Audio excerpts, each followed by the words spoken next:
10 years ago, mysterious gates suddenly opened up all over the world. From these gates, creatures of nightmare began pouring into our reality. Monstrous beasts, humanoid devils, and even ghostly dragons. Fortunately for humanity, a new breed of individuals emerged, called the Awakened.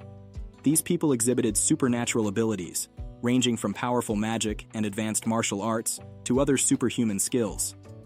The Awakened became the hunters who bravely defended humanity by battling and eliminating these monsters. However, for our protagonist, a young teen named Kang Jeong, these world-shaking events don't mean much. He's just trying to get through an ordinary day at school when a large block of diamond abruptly slams into his face, knocking him backward into the classroom desks and chairs. Blood starts pouring from Jeong's mouth and head, staining the floor. Standing over him are 3 other students, a brown-haired teen smirking down at him, known as Thor, another chewing bubblegum, called Sandman, and a white-haired teen, their leader, with a diamond hovering before his arm, known as Crystal. Crystal sneers, calling Jeong a worm, and taunting him to squirm around. In this Awakened Specialization High School, Jeong is considered a loser. His one awakened ability is regeneration, a skill so powerful it's classified as an S-rank ability. Unfortunately for Jeong, his version of regeneration is far from desirable. Every time he heals, he experiences excruciating pain. As his body tries to repair his cracked skull, Jeong screams and writhes on the ground, flailing from the agony of his healing. His bullies watch and laugh as he suffers, and once his wounds are fully healed, there's no evidence left of the abuse. This means he has no proof to report, leaving him with no choice but to sit at his desk and silently endure their torment. The authorities, including teachers and even the police, won't intervene. Why? In this society, S-class awakened individuals with powerful abilities receive special treatment from the government. His 3 tormentors, each possessing unique powers over diamonds, electricity, and earth, are all regarded as S-class individuals. After school, Jeong heads back home to the small family shop in front of their house, where his mother greets him warmly and hands him some food. She's the only reason he still goes to the Awakened Specialization High School, despite all the bullying. Jeong's father died when he was 5, leaving his mother to single-handedly manage their struggling restaurant and support the family. That's why, when she asks him how school is going, he has to lie. He forces a smile, assuring her that everything is fine. Deep down, he holds on to the hope that once he graduates, he can become a hunter and finally take care of his mother, allowing her to retire. He should have the potential to become a C-rank hunter with his abilities. The income would be modest, but at least they'd be able to live somewhere better. Finally, he and his mother could find happiness. It was the 15th of the month, his mother's birthday, yet it was also the day everything in Jang's life came crashing down. Jang stood in shock, staring at his mother's unconscious body in the hospital. She was hooked up to an oxygen mask, a neck brace supporting her fragile neck, and bandages wrapped around her, obscuring even her face under layers of gauze. The bullies from his school had beaten her into a vegetative state. A government official tried to explain to Jiang that it had been an accident, but Jiang knew better. This was no accident. It had started when the bullies coincidentally showed up at their small restaurant where his mother worked. When Crystal, one of the bullies, noticed her youthful appearance, he grabbed her arm and tried to flirt, even going as far as to show off his power by creating diamonds. Politely, Jiang's mother pulled her arm back and rejected him. In the process, she accidentally brushed Crystal's phone off the table, sending it to the ground where the screen cracked. She hurriedly picked up the phone, apologized profusely, and even offered to pay for the damage. But Crystal's temper flared. In a fit of rage, he lost control, causing diamonds to erupt from the ground, impaling her and suspending her in the air. It was just an accident, the official insisted, claiming it was a coincidence that Crystal's powers went out of control at their restaurant. But Jiang knew better. He knew the bully's powers hadn't gone berserk by accident. Blood began to stream down Jiang's face as his expression twisted in fury. He gritted his teeth so hard they cracked, shattered, and pieces scattered onto the floor. Grabbing at his own neck, he clawed through his skin, unable to contain the raw, vengeful rage erupting from within. The birthday cake he had bought for his mother lay on the ground, splattered with blood. Meanwhile, in the mountains on the outskirts of the city, the 3 bullies hung out after school, casually using their powers. Thor, one of the bullies, expressed concern, wondering if it was really okay to have sent an innocent woman to the hospital. But Crystal brushed off his worry, assuring him it was fine. After all, they were young, protected by the law, and as awakened individuals, they enjoyed special privileges. When Thor continued to hesitate, Crystal shot him a glare and reminded him that this wasn't his first time roughing someone up. Then, from a distance, a voice called out, sharp and angry, demanding to know why they did it. An unknown figure marched toward them, each step heavy with wrath. They recognized him as Jiang. Jiang's eyes blazed with fury, and he shouted at the bullies, demanding to know why they had hurt his mother. Crystal's face lit up with a twisted grin, realizing whom Jiang was talking about, and casually complimented Jiang's mother on her youthful looks. Tears and snot streamed down Jiang's face, blending with the searing anger radiating from him. He charged forward, but Crystal raised his hand, summoning a diamond spear that pierced straight through Jiang's chest. Jian grabs the spear with both hands, yanking it from his chest. Blood bursts out in torrents, staining the ground around him. The gaping wound in his chest begins to slowly close, his body healing even as he writhes in agony, cursed by his own regenerative abilities. Through clenched teeth, he hurls curses at his bullies and prepares to charge again. But then he notices Crystal, his tormentor, summoning hundreds more diamond spears that hover menacingly around them. With a flick of his finger, Crystal commands the spears to rain down on Jian. Despite being skewered from all sides, Jian's fury remains unbroken. He claws his way toward the bullies, his eyes blazing with unyielding defiance. Amused by Jian's persistence, Crystal turns to his brown-haired friend, a teen known as Thor, and gestures for him to step in. Thor's eyes flash, summoning a bolt of lightning that crashes down from the sky, striking Jian where he stands. Smoke rises from his charred body, and blood pools beneath him. Yet, he remains alive, gasping and trembling as his wounds stubbornly heal. The bullies exchange glances, believing they've finally broken him, and start to walk away. But Jian, driven by sheer will, reaches out and seizes Crystal's ankle. Annoyed, Crystal raises his diamond-covered fists and slams them down on Jian, pounding him relentlessly. Crystal continues his assault, raining down punches on Jian, each blow laced with venomous insults. "You piece of shit," he sneers, his voice dripping with contempt. "You came here whining about what happened to your mom? It's all your fault. If you couldn't even protect her, then what right do you have to be angry with me?" With one final punch, Crystal drives his diamond-covered fist into Jian's mouth, knocking him unconscious. But Jian's body refuses to let him stay down for long. His eyes snap open, and he regains consciousness, much to Crystal's irritation. Furious, Crystal calls out to Sandman, instructing him to dig a grave beneath Jian. As the sand swirls around him, Jian glares at his tormentors, cursing them under his breath. Thor then asks Crystal, "What are you gonna do now?" But Crystal cuts him off. "Shut up," he hisses, focusing his powers to create a web of spikes that begin to encase Jian in a deadly crystalline prison. Before the jagged coffin fully encloses him, Jian manages to spit out a promise. "I'll kill you. I swear, I'll make sure of it." His voice rings with unyielding fury as he repeats his vow over and over. Crystal merely grins. "Try it," he sneers. "If you can even get out." With that, he seals Jian in a coffin of razor-sharp crystals, while Sandman buries him deep underground, cutting him off from the world above. Now trapped in utter darkness, Jian's rage seethes, bubbling over into mindless repetition. "Fuck," he mutters, again and again, his voice echoing within the narrow confines of his prison. Desperately, he starts punching the spiked walls, heedless of the damage it does to his hands. But deep down, he knows. Diamond is unbreakable. Worse yet, he realizes with a sickening dread that there's no air. He can feel his chest tightening as he begins to suffocate. Pain floods his senses, overwhelming him as he fights for breath. But his cursed regenerative ability won't allow him the release of unconsciousness.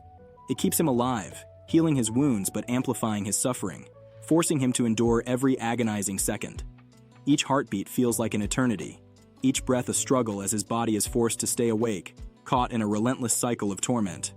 He grasps a jagged crystal embedded near his chest, dragging himself toward it and impaling his own throat. In his final moments, a fleeting image of his mother surfaces in his mind. But death evades him yet again, as his regenerative ability kicks in, knitting the torn flesh together, leaving him gasping for air within a sparkling, agonizing prison. As he lies trapped in his painful, precious tomb, a dismal realization dawns on him. He is utterly powerless. He imagines his mother, likely feeling just as helpless. Both of them, confined in their own bodies, unable to escape. Clenching his teeth, Jian's determination ignites anew. This won't be his end. Summoning every ounce of strength, he punches upward, vowing to escape no matter the cost. His fist pounds the crystal over and over, his injuries worsening with every strike, but he persists. Time passes, and the tranquil mountains on the outskirts of the city remain undisturbed, unaware of the storm brewing below. Meanwhile, back in the city, a televised interview airs, featuring a trio of renowned S-rank hunters. The interviewer praises the three guests, lauding their reputation for kindness and volunteer work. With modest smiles, the hunters express how they find joy in helping those in need, a sentiment they claim has remained with them over the years. These three guests, Jian's former bullies, have now graduated and risen to fame as S-class hunters, the best of the best. Then, the interviewer brings up a question about an incident from 5 years ago, hinting at a past accident involving a civilian harmed in an ability outburst. The leader of the trio lowers his head in sorrow, tears welling in his eyes. Voice trembling, he recounts how, back in their school days, he lost control of his abilities and accidentally hurt a friend's mother. He apologizes on camera, explaining that he never had the chance to make things right with his friend. But before he can continue, a thunderous crash interrupts the broadcast. The door to the interview room is blown off its hinges, hurtling straight toward the hunters. In an instant, Crystal reinforces his arms with Diamond and deflects the door. Panic erupts as the audience scrambles for safety. In the midst of the chaos, a monstrous silhouette looms in the broken entrance, casting a dark shadow over the room. With every step the monster takes, the floor cracks and breaks. Crystal watches warily as the imposing figure draws nearer, his presence radiating menace. In an instant, a fist flies towards Crystal's face. In a flashback, we see Jian once more, trapped within his confining cocoon, relentlessly and unyieldingly striking the diamond above him. He has no sense of how much time has passed. Months, years. It's all a blur. His punches leave no visible mark on the diamond, not a single scratch. Yet there is something he has noticed. His regenerative ability is unlike any other. The continuous injuries he endures trigger an accelerated regeneration, each cycle making him stronger than before. Looking at his knuckles, he sees the bones beginning to peek through, his exoskeleton starting to emerge. Inside this unrelenting prison for 5 years, Jian's body has struggled. He has used everything: his feet, his back, even his head. For 5 grueling years, he destroyed and rebuilt his own body, feeling nothing but pain. Blood splattered, flesh ripped, bones shattered. Pain became his existence, and each regeneration brought agony worse than death.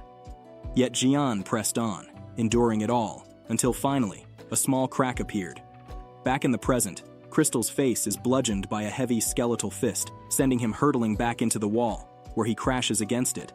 His 2 sidekicks, Thor and Sandman, stare in disbelief, struggling to comprehend what just happened and who this figure before them is. The being standing before them seems more demon than human, his body covered in an exoskeleton, half his face masked by a skeletal overlay. This is Jian, recalling the last words these bullies threw at him 5 years ago when they mocked him, telling him to try to kill them if he ever managed to escape his prison. Now, Jian's rage burns as fresh as ever. His voice, rough with hatred, warns them, "I finally got out, you fuckers." But the bullies barely remember that last exchange, let alone recognize the weak classmate they once knew in the monstrous figure before them.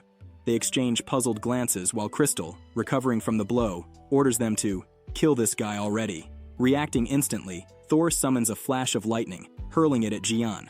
The resulting bolt explodes with power, sending debris scattering. Yet Jian stands firm, enduring the attack. Lightning crackles over his body, but he grins through it and charges straight at Thor. Jian lunges with his fist, a blade-like bone protruding from his forearm, spearing right through Thor's neck. Thor's head is severed, flying through the air, his face frozen in shock.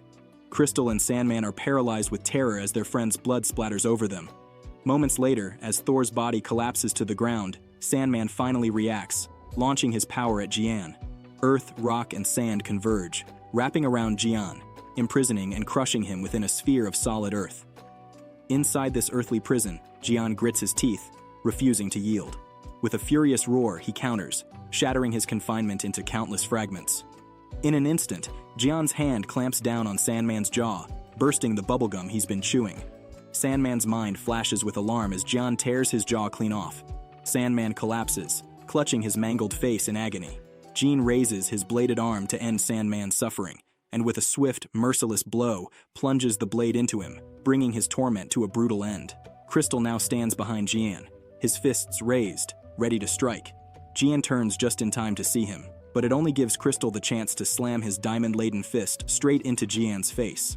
This time, however, the skull encasing Jian's features pierces through Crystal's defenses, and cracks begin to spread across Crystal's diamond-coated fists. Seeing this devastating development, Crystal raises his hand, summoning countless diamond spears.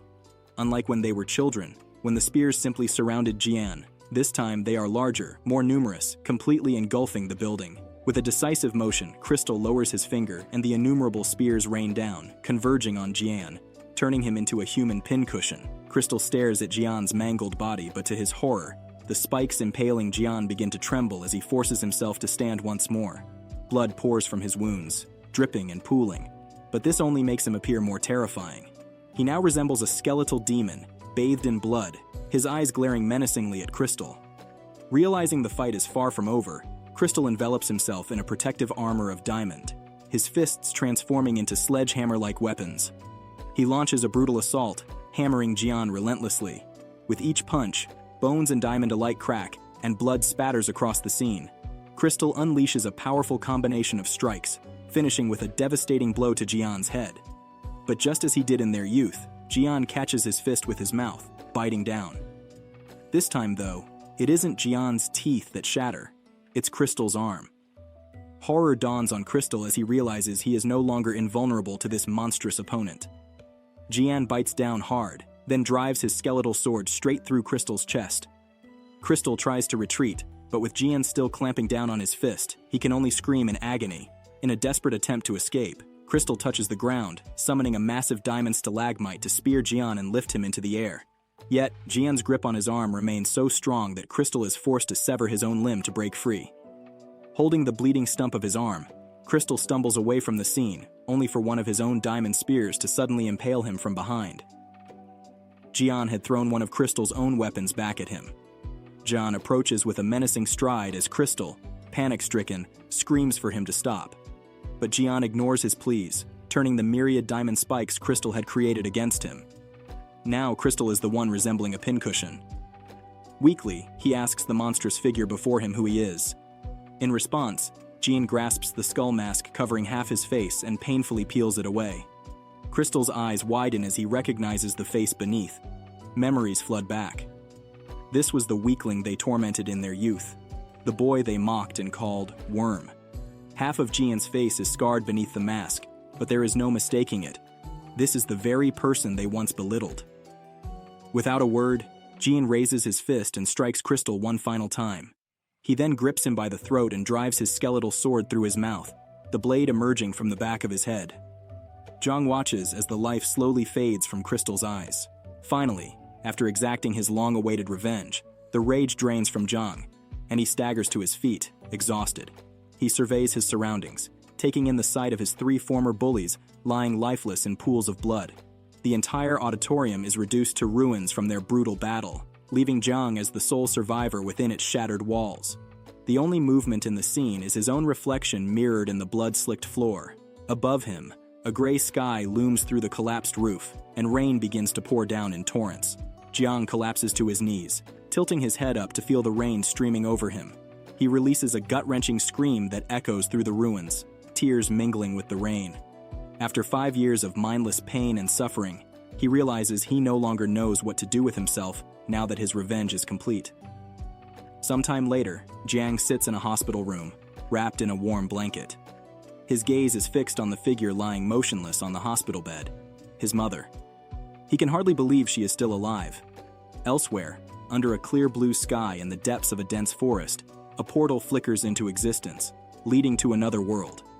Inside, a dark green cave serves as the hunting ground for a group of hunters who are just wrapping up a monster hunt. The 4 men commend the lone woman in their group for her efforts, noting how well she contributed despite it being her first time venturing so deep into the portal.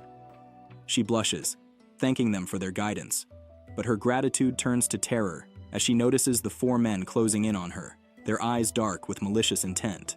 One of the men sneers, telling her how grateful they truly are for her company, reminding her that no one outside the portal will know what happens within. She trembles in fear as one of the muscular men grabs her hands, restraining her. He caresses her face, murmuring that it'll be a month before they return, and he's looking forward to spending every moment with her. He leans in, about to lick her face, when suddenly, his head is severed and rolls to the ground. The others stare in horror, stunned by the sudden assault, frantically searching for the attacker. The girl, equally shocked, looks up to see her savior, a humanoid creature encased in an armored exoskeleton, towering before them. Driven by their instincts as hunters, the 3 men spring into action. One conjures multiple fireballs, another summons a spear of darkness, and the third, a samurai, unsheathes his katana, ready to strike. Their attacks strike Jiang's exoskeleton, but the fire and darkness barely leave a mark. The samurai's katana, aimed straight at Jiang's chest, shatters upon impact. In a flash, Jiang retaliates, obliterating the samurai. The remaining 2 men stand frozen, overwhelmed by the impossibility of such a formidable creature within the portal. Jiang swings his sword lazily, decapitating the remaining 2, leaving only the terrified girl, who cowers in front of him, trembling and sobbing. She wipes away her tears, thanking him through her fear for saving her. But her gratitude is cut short, as her head suddenly falls from her shoulders. Jiang had struck one final blow. Why did he do this? To understand, we need to look back just a few days earlier. Jiang was still on his knees in the ruined auditorium, grieving over the bodies of those he had slain, when a voice echoed from a distance. Impressive work! How does it feel to finally get your revenge? Jiang looked up to see a blonde-haired woman standing by the door, watching him with a smile. He demanded to know who she was. She introduced herself as Simjian, the head of South Korea's Hunter Association. Still bewildered, Jiang asked how she knew about him. Her answer stunned him. She had been watching him ever since the incident 5 years ago. He realizes that the figure before him must be speaking about his mother, and a surge of rage explodes within him. The auditorium trembles as Jian charges at her, ready to strike. He was about to pierce her through, but she stands unflinching, simply stating that she can save his mother. Her words stop Jiang's fist mere inches from her face, and the shockwave of his halted attack sends debris and fragments scattering through the corridor. Jiang demands an explanation, his voice a growl as he asks what her words mean. Sim calmly clarifies that she has the power to wake his comatose mother. After all, she reminds him, she is the only S-rank healer in the world. Jiang, cautious from past betrayals, narrows his eyes and asks how he can trust her. Jian responds with a mirthless laugh, informing him that she has been the one keeping his mother alive during the 5 years he was trapped underground. Considering her words carefully, Jiang finally asks what she wants from him.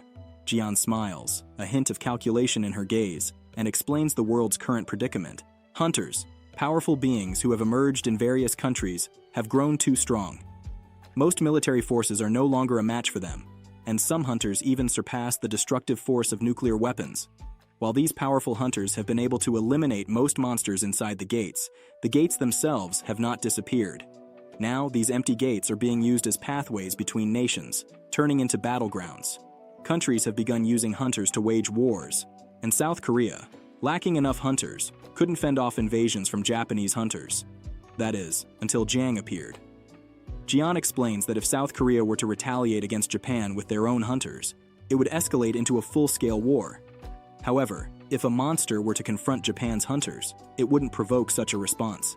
And that is precisely why Jian wants Jiang to act as their monster, all in exchange for saving his mother. Meanwhile, back inside the gate, the group of Japanese hunters that Jiang recently defeated were only the beginning of his incursions.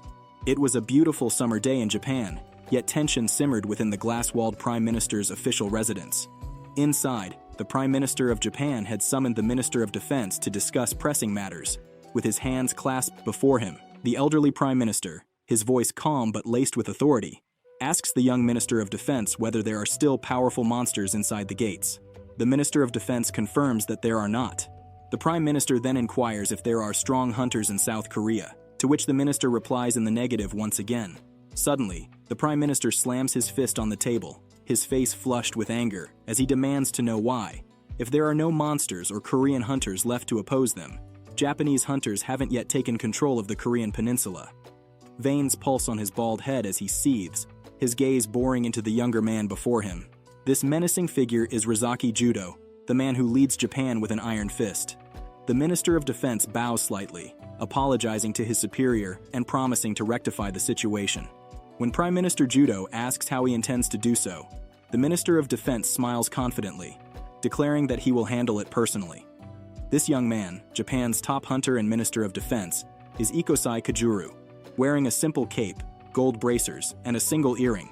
Kajuru's appearance is deceptive, hiding the deadly skills he possesses. After the meeting, Defense Minister Kajuru orders his secretary to prepare his sword, stating that he will enter the gates alone. His secretary nervously reminds him that all hunters previously sent into the gates were light-armed units, and suggests he take additional support. However, Kajuru stops, casting a cold glance over his shoulder, and asks if he looks like someone who needs help. Sensing his dangerous aura, the secretary quickly apologizes and hastens to fulfill his request. A few hours later, Kajuru passes through the gate in the Japanese countryside, entering the lands beyond. He walks through the cave where the other Japanese hunters had disappeared, wondering what could have befallen his useless subordinates. Numerous weak and small monsters swarm him, but he slices through them effortlessly, reducing them to ribbons with his sword. As he continues, Kajuru is certain his subordinate hunters couldn't have fallen to such weak creatures. Wondering what could lie deeper within the cave, he presses forward until he finally reaches the end. Inside, he finds a gruesome sight: the bloodied corpses of the Japanese hunters piled atop each other. Sitting on this mound of bodies is a humanoid, skeletal monster. Fury engulfs Kajuru. In a swift, decisive motion, he draws his sword from its sheath and strikes at the monster. To his astonishment, the monster blocks his sword with its own skeletal weapon, which is fused to its hand and its armored forearm. Enraged that this measly monster dares to deflect his attack, Kajuru fluidly dodges its counterattack, then counters with a punch to its chest, creating some distance. In one continuous motion, he prepares his sword for a technique, Kage Ryu, First Moon, and slashes at the monster. Although it manages to block, the sheer force of the attack sends it flying backward, causing it to cough up blood. But Kajuru isn't done. He releases his second technique, Second Moon, directing pure energy from his sword to blast the skeletal monster, slamming it once more into the cave wall. Kajuru acknowledges the monster's sturdiness, surprised it's still in one piece. Without hesitation, he executes his third technique, Third Moon, slashing at the monster by the wall. This time, the monster dodges and retaliates, aiming its skeletal sword at Kajuru's neck in an attempt to decapitate him. Unfazed, Kajuru reverses his katana's direction mid-strike, severing the monster's arm. Staring down at the creature, he tells it that, while its exoskeleton may be tough, his katana can slice through even diamond. With one final, decisive move, he decapitates the skeletal monster, which falls lifelessly to the ground. Kajuru sheaths his sword, glancing briefly at the elite hunter's remains, puzzled as to how they could have lost to something like this. He turns to leave, paying little mind to Jian's body and decapitated head on the cave floor. Jian's eyes are blank, as though truly lifeless, yet within his mind, he drifts into a memory of his childhood, one filled with a bittersweet ache. He recalls his father, always busy with work, yet warm and kind, a man he admired deeply. One day, when his father came home from work carrying a box of fried chicken, Jian and his mother welcomed him joyously. In his excitement, Jian ran across the street toward him, oblivious to an oncoming truck. His father dropped the chicken, rushing to save him. The last sight Jian remembers is his father pushing him to safety as the truck's headlights bathed his father in a blinding light. His father sacrificed himself that night, dying because of him. With his father's death, the family's business crumbled, leaving Jian and his mother in overwhelming debt. His mother's once soft hands grew rough from scrubbing dishes and working tirelessly in their dwindling restaurant. Whenever he asked if she was okay, she'd always offer him a kind smile, reassuring him that everything was fine. But every night, Jian knew the truth. As he lay awake, he could hear his mother's muffled sobs beside him. The guilt weighed heavily on him. His mother was suffering, and it was all because of him. A few days later, despair consumed him, and with shaking hands, he held a box cutter to his wrist. Moments later, his mother entered his room with dinner, but upon seeing him, She dropped the tray, her eyes wide with horror. Jian was crying yet smiling, his injured wrist outstretched before him. He told his mother that perhaps he was awakened, as his wrist was slowly beginning to heal.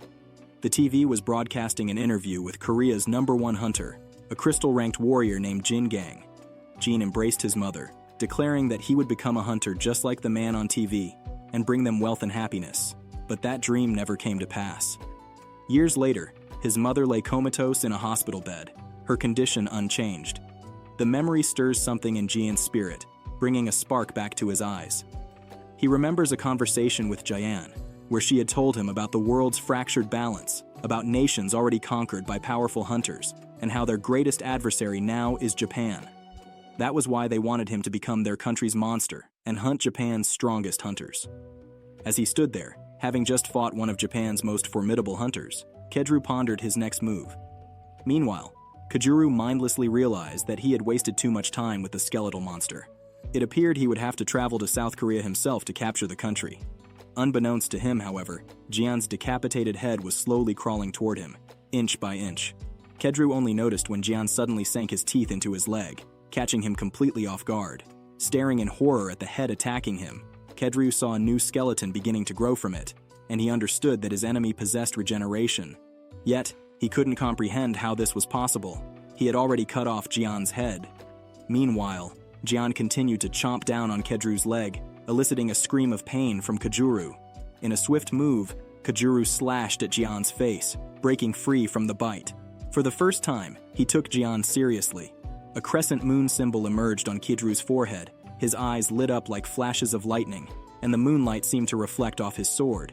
The symbol of his technique illuminated the ground beneath them, and in an instant, Kedru vanished. Jian could only catch flickers of Kajuru darting around him, a blur in every direction. Then, Kedru activated his ultimate attack, Kadryu, Fatal 12th Moon. Countless silhouettes of Kedru materialized, all attacking Jian simultaneously. Jian barely had time to react, as his entire body was minced by Kedru's katana.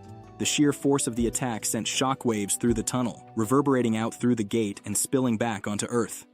The forested mountainside beyond the gate lay ravaged in the wake of his devastating technique. Inside the cave, moonlight patterns were etched into the roof, and the floor lay in shattered pieces. As Kedru shakily walked away, still bearing the injury on his ankle, he realized he might need healing. Just then, a spike of bone suddenly pierced his other leg. He let out a nervous laugh as he turned to see a skeletal hand pointing menacingly at him, bone spikes erupting from it. Attached to this hand was a battered yet unyielding skeleton, still crawling toward him. Kedru shuddered, both from the pain and the disbelief that Jian continued to regenerate. He couldn't understand how Jian could still fight, given the vast difference in strength between them. With a determined grip on his katana, Kedru charged once more at Jian with a fierce battle cry. Days later, the gate in Japan's countryside was surrounded by an elite force of hunters, all summoned by the Ministry of Defense. At the forefront, arms crossed, stood Japan's Prime Minister, Judo. Beside him, Kedru's secretary asked if such a heavy deployment of firepower was truly necessary. Prime Minister Judo replied that it had been 3 days since Kedru entered the gate and had yet to return. As Japan's #1 hunter, Kedru's fate needed to be confirmed. Their conversation was suddenly interrupted as a head rolled out of the gate. It was Kedru's. If you've made it this far, please step forward and press the button.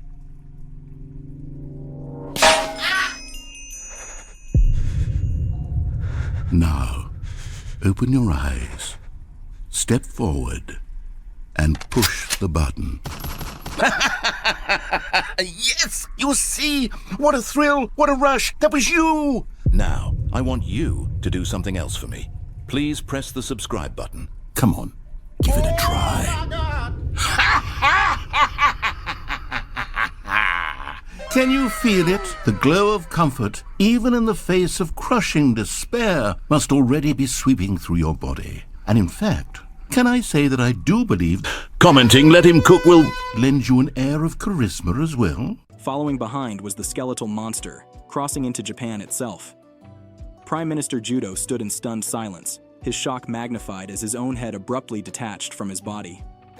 Meanwhile, back in South Korea, a conversation unfolded at the Korean Hunter Association headquarters. A subordinate informed Jian that if Ji Young had murdered Jim Kang's son, it would have serious repercussions if he ever found out. He then questioned whether that alone justified sending him to Japan. Smiling, Jian replied, asking his subordinate if he wasn't at all curious to see who would win, the ever-regenerating monster or Japan's strongest hunter. Back in Japan, the Prime Minister's head reattached itself to his body in an instant. With a fiery fury, his flaming fist punched Jian, slamming him to the ground. The impact created an explosion so immense that it looked as if a comet had fallen, consuming the two combatants in its blaze. Jian lay unconscious on the ground, with Prime Minister Judo standing over him, molten lava dripping from his fists, burning holes into his clothes and scorching the earth around them. After all, Judo was not merely the Prime Minister of Japan, he was also an SSS rank hunter, and Japan's formidable number 0. His bald head blazed with anger, and the cut on his neck had already healed miraculously, thanks to the magma-like resilience of his body. Before him lay Jian, defeated and stunned by Minister Judo's single, yet immensely powerful attack. Let's go back 3 years ago. At that time, most of the monsters from the gates had been defeated, leaving only the hunters, those who had saved the world, as the most powerful beings. People worldwide began to fear the hunters' strength. A few countries even attempted to eliminate them, but, for obvious reasons, those plans failed. The hunters either struck deals with their nations to coexist, or took control themselves, each finding their own way to seize power. Japan was one of the countries that ended up under a hunter's rule. The reason was simple.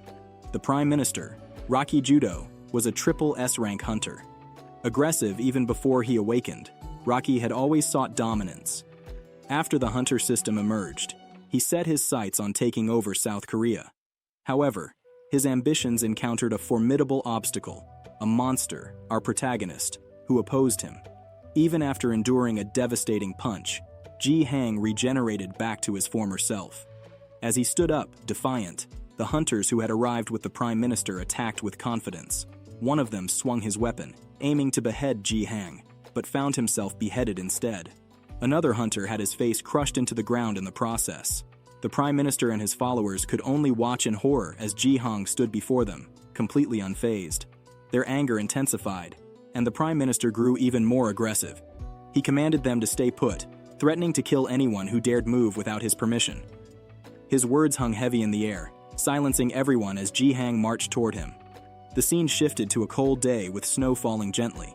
A flashback to when the Japanese Prime Minister found a young boy shivering on the streets, nearly frozen. He approached the child, asking what he was doing there. The boy didn't respond immediately. Instead, he looked up and asked who the Prime Minister was. Despite the televisions in the background broadcasting Rocky's face, the boy didn't recognize him. Rocky, seeing the child's condition, told him to come along, saying it was too cold to be outside. He took the boy under his care, and as they walked, he asked for his name.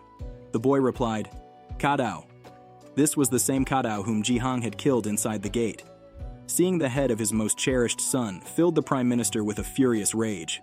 In an instant, he delivered a punch that sent Ji Hang flying. But Rocky wasn't done. He unleashed a relentless barrage of burning punches, each one more devastating than the last, until Ji Hang's head was blown clean off. As Ji Hang fell backward, his brain and skull shattered, Rocky unleashed a terrifying power that scorched and obliterated everything in his path. Ji Hang was reduced to nothing but a pile of bones, and everyone praised the Prime Minister for his incredible performance. It was exactly what they had expected from him. Rocky extended his hand to pick up his son's severed head, but before he could reach it, Ji Hang began to reassemble himself. Even after being reduced to bones and dust, he pieced himself back together. The Prime Minister's eyes widened in shock, and his mind flashed back to the past. He remembered the countless dead bodies of other hunters, all slain by the same boy, Kadao. Back then, Rocky had apologized for making Kadao do such dirty work, but Kadao had reassured him it was fine. Rocky was merely relieved that Japan was finally under his control, and mentioned his ambitions to conquer South Korea and China as well. He had warned Kadao that he might die next time, and had offered him a way out if he wished to stop fighting. However, Kadao had quickly reminded Rocky that he had saved him when he was dying in the cold, and for that, Kadao intended to repay that debt for the rest of his life. There was just one request he had made of the Prime Minister. He wanted to call him father. The Prime Minister had told him he was being sentimental and reassured him that he already considered him his son. Back in the present, the atmosphere grew unbearably tense. The ground beneath everyone's feet began to melt and bubble, turning into molten lava fueled by the Prime Minister's uncontrollable rage. A female hunter with ice powers swiftly froze the ground beneath her feet, desperate to avoid being scorched by the intense lava surrounding her. She shouted at the Prime Minister, who had completely lost control. No longer resembling a human, he had transformed into a terrifying creature made of fire, melting everything around him like butter. Despite the horrific scene, Jian remained as calm as ever, stepping forward with quiet confidence as a nearby mountain teetered on the brink of eruption. Suddenly the volcano erupted, and the Prime Minister's transformation reached its peak. He had become a monstrous being of pure magma, ready to incinerate everything and everyone around him with a single gesture. Ryuzaki unleashed a wave of scorching flames, setting Jijung ablaze. His flesh burned away, yet he still lunged from the ground toward the Prime Minister. In response, Ryuzaki summoned even more magma from the earth, which began to sear away Jijung's bones. Chaos erupted as the other hunters fled in panic, desperate to save their own lives. The intense heat and destructive power turned the entire mountain into a massive volcano covered in flowing lava. Finally, Ryuzaki began to calm down, silently watching as Jijung was swallowed by the pit of the volcano he had created. But despite being consumed by the lava, Jijung's mind remained focused on reaching Ryuzaki. Sensing the fight was far from over, the Prime Minister called for Hanam, the woman with ice powers. She quickly arrived, removed her glove, and started cooling the lava's surface, forming a solid layer to trap Jijung beneath it. As the surface hardened, Ryuzaki gave Jijung a final farewell, telling him to melt forever beneath the lava. The scene then shifted back to South Korea, at the Jumgain Guild, where a woman was doing her best to heal a particular hunter. This was the same hunter who had once tormented Jijung's mother and paid dearly for it, ending up thoroughly defeated. Yet, it seemed he hadn't perished, as he suddenly opened his eyes. Back at the mountain, the situation had finally calmed down, and the Prime Minister addressed his hunters. Only the highest-ranked hunters would remain. The others were ordered to return. They all agreed. Meanwhile, Jijung's hand burst through the solidified layer of molten lava, violently pushing it aside. He thought to himself about how these people treated lava like it was a big deal, while for him, it was just a tickle. Inside a blood gate, he had endured heat tens of thousands of times more intense. In case you're unfamiliar, the creators of this comic changed Jijung's origin story in the new and official serialization. They also changed some of the people's appearance. That's why the Prime Minister isn't bald anymore. In this version, he is trapped inside the Bloodgate, where he suffers endless torment at the hands of monsters. Personally, I preferred the original story, where he was encased in thorny underground roots for his power origin. It fueled his sense of revenge. What about you? Which version do you like more? Feel free to share your thoughts in the comments. Despite the fact that this fire barely affected him, the pain was still unbearable, as it always was. Yet he pushed through. Eventually, Jijung broke through the thick layer of dried lava, leaving Hanam utterly stunned. She couldn't believe her eyes as he literally crawled out from what looked like the depths of hell. The Prime Minister, now fully aware of the gravity of the situation, instructed Hanam to gather the other hunters and find a safe place to hide. She glanced back at Jijung, understanding the Prime Minister's rising anxiety. Then, with determination, the Prime Minister leaped down into the heart of the volcano itself, landing directly in front of their monstrous protagonist. Hanam watched Ryuzaki with a worried expression. The scene then shifted to a past moment in Japan, where Hanam had questioned the Prime Minister's relentless pursuit of strength, reminding him that magma regeneration wasn't all-powerful. The Prime Minister had responded that among the four great nations, the USA, China, Russia, and Japan, Japan was the weakest. He feared that if they couldn't absorb South Korea, Japan might not survive. In a moment of tenderness, Hanam held his muscular arm tightly, trying to comfort him, though she acknowledged that many of their hunters would perish in the process. The Prime Minister, resolute in his decision, had made it clear that he was prepared to fight personally if necessary, ready to sacrifice his own life to protect his country. With that unwavering determination, he struck the ground so forcefully that Jiang was thrown back by the sheer impact. Charging his fist with immense power, he unleashed a magma-infused punch that sent Jiang crashing into the volcano wall, shattering it. Yet the Prime Minister didn't relent. he continued his relentless, blazing assault. As Jiang was tossed around, he struggled to regain his balance, but the Prime Minister unleashed another massive wave of fire. The flames tore through Jiang, severing his hands and sending his body hurtling through the air. The Prime Minister didn't pause. He leaped into the air and came crashing down like a meteor, shaking the entire mountain with his impact. Meanwhile, Hanam had regrouped with the other hunters, urgently reporting that the Prime Minister had ordered an evacuation. Despite the danger, she declared that she would stay behind to support him. However, the other hunters refused to follow her command. They apologized, explaining that they couldn't abandon the Prime Minister after everything he had done for them. They were prepared to lay down their lives to protect him until the very end. In that moment, they addressed her as the Prime Minister's wife, a revelation that hinted at a deeper bond. Back in the heart of the volcano, the battle raged on. Ryuzaki pushed Jiang deeper and deeper into the molten depths. At one point, Jiang's entire body was incinerated, reduced to nothing. Ryuzaki was left alone in the pool of lava, but he knew Jiang would regenerate. Soon enough, Jiang crawled out of the volcano once more. Ryuzaki attempted to stop him, but Jiang suddenly lunged toward Hanam, grabbing her freezing hand. Instantly, Jiang began to freeze as well, but he dragged her down into the volcano with him. The other hunters quickly jumped into the volcano to save Hanam. Ryuzaki wasted no time. He prepared a devastating counterattack. With his burning hand, he slashed off Jiang's arm and pulled his wife close, trying to protect her. Yet, in the chaos, Jiang managed to slice off Ryuzaki's head. Although his head began to fall, it stayed connected to his body, sustained by Ryuzaki's magma powers. But Jiang seized the opportunity. He grabbed Hanam's hand, the one with the ability to freeze anything by touch. The Japanese hunters tried to intervene, but they were too late. Jiang forced Hanam to touch her husband's head, freezing it before it could reattach to his body. In a brutal move, Jiang stomped on Ryuzaki's frozen head, shattering it to pieces. A wave of despair washed over the hunters as they realized the monster was still alive. In the next instant, Jiang dashed forward with incredible speed, cutting down everything in his path. Hanam could only watch in horror as her comrades fell like dead flies around her. Finally, her turn came. As her eyes began to close, she felt death approaching. In that brief moment, memories of her time with her husband flooded her mind, moments filled with joy and love. Yet those happy memories twisted into a nightmare as she opened her eyes, realizing she had lost everything dear to her.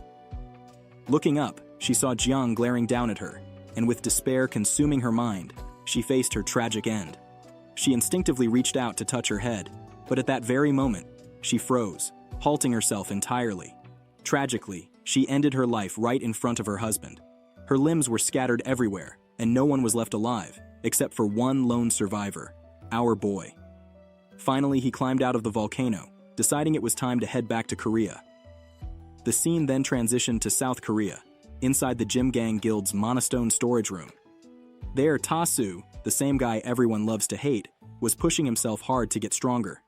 A woman whose name remained unknown warned him not to overdo it, reminding him that he was the only one left with mana.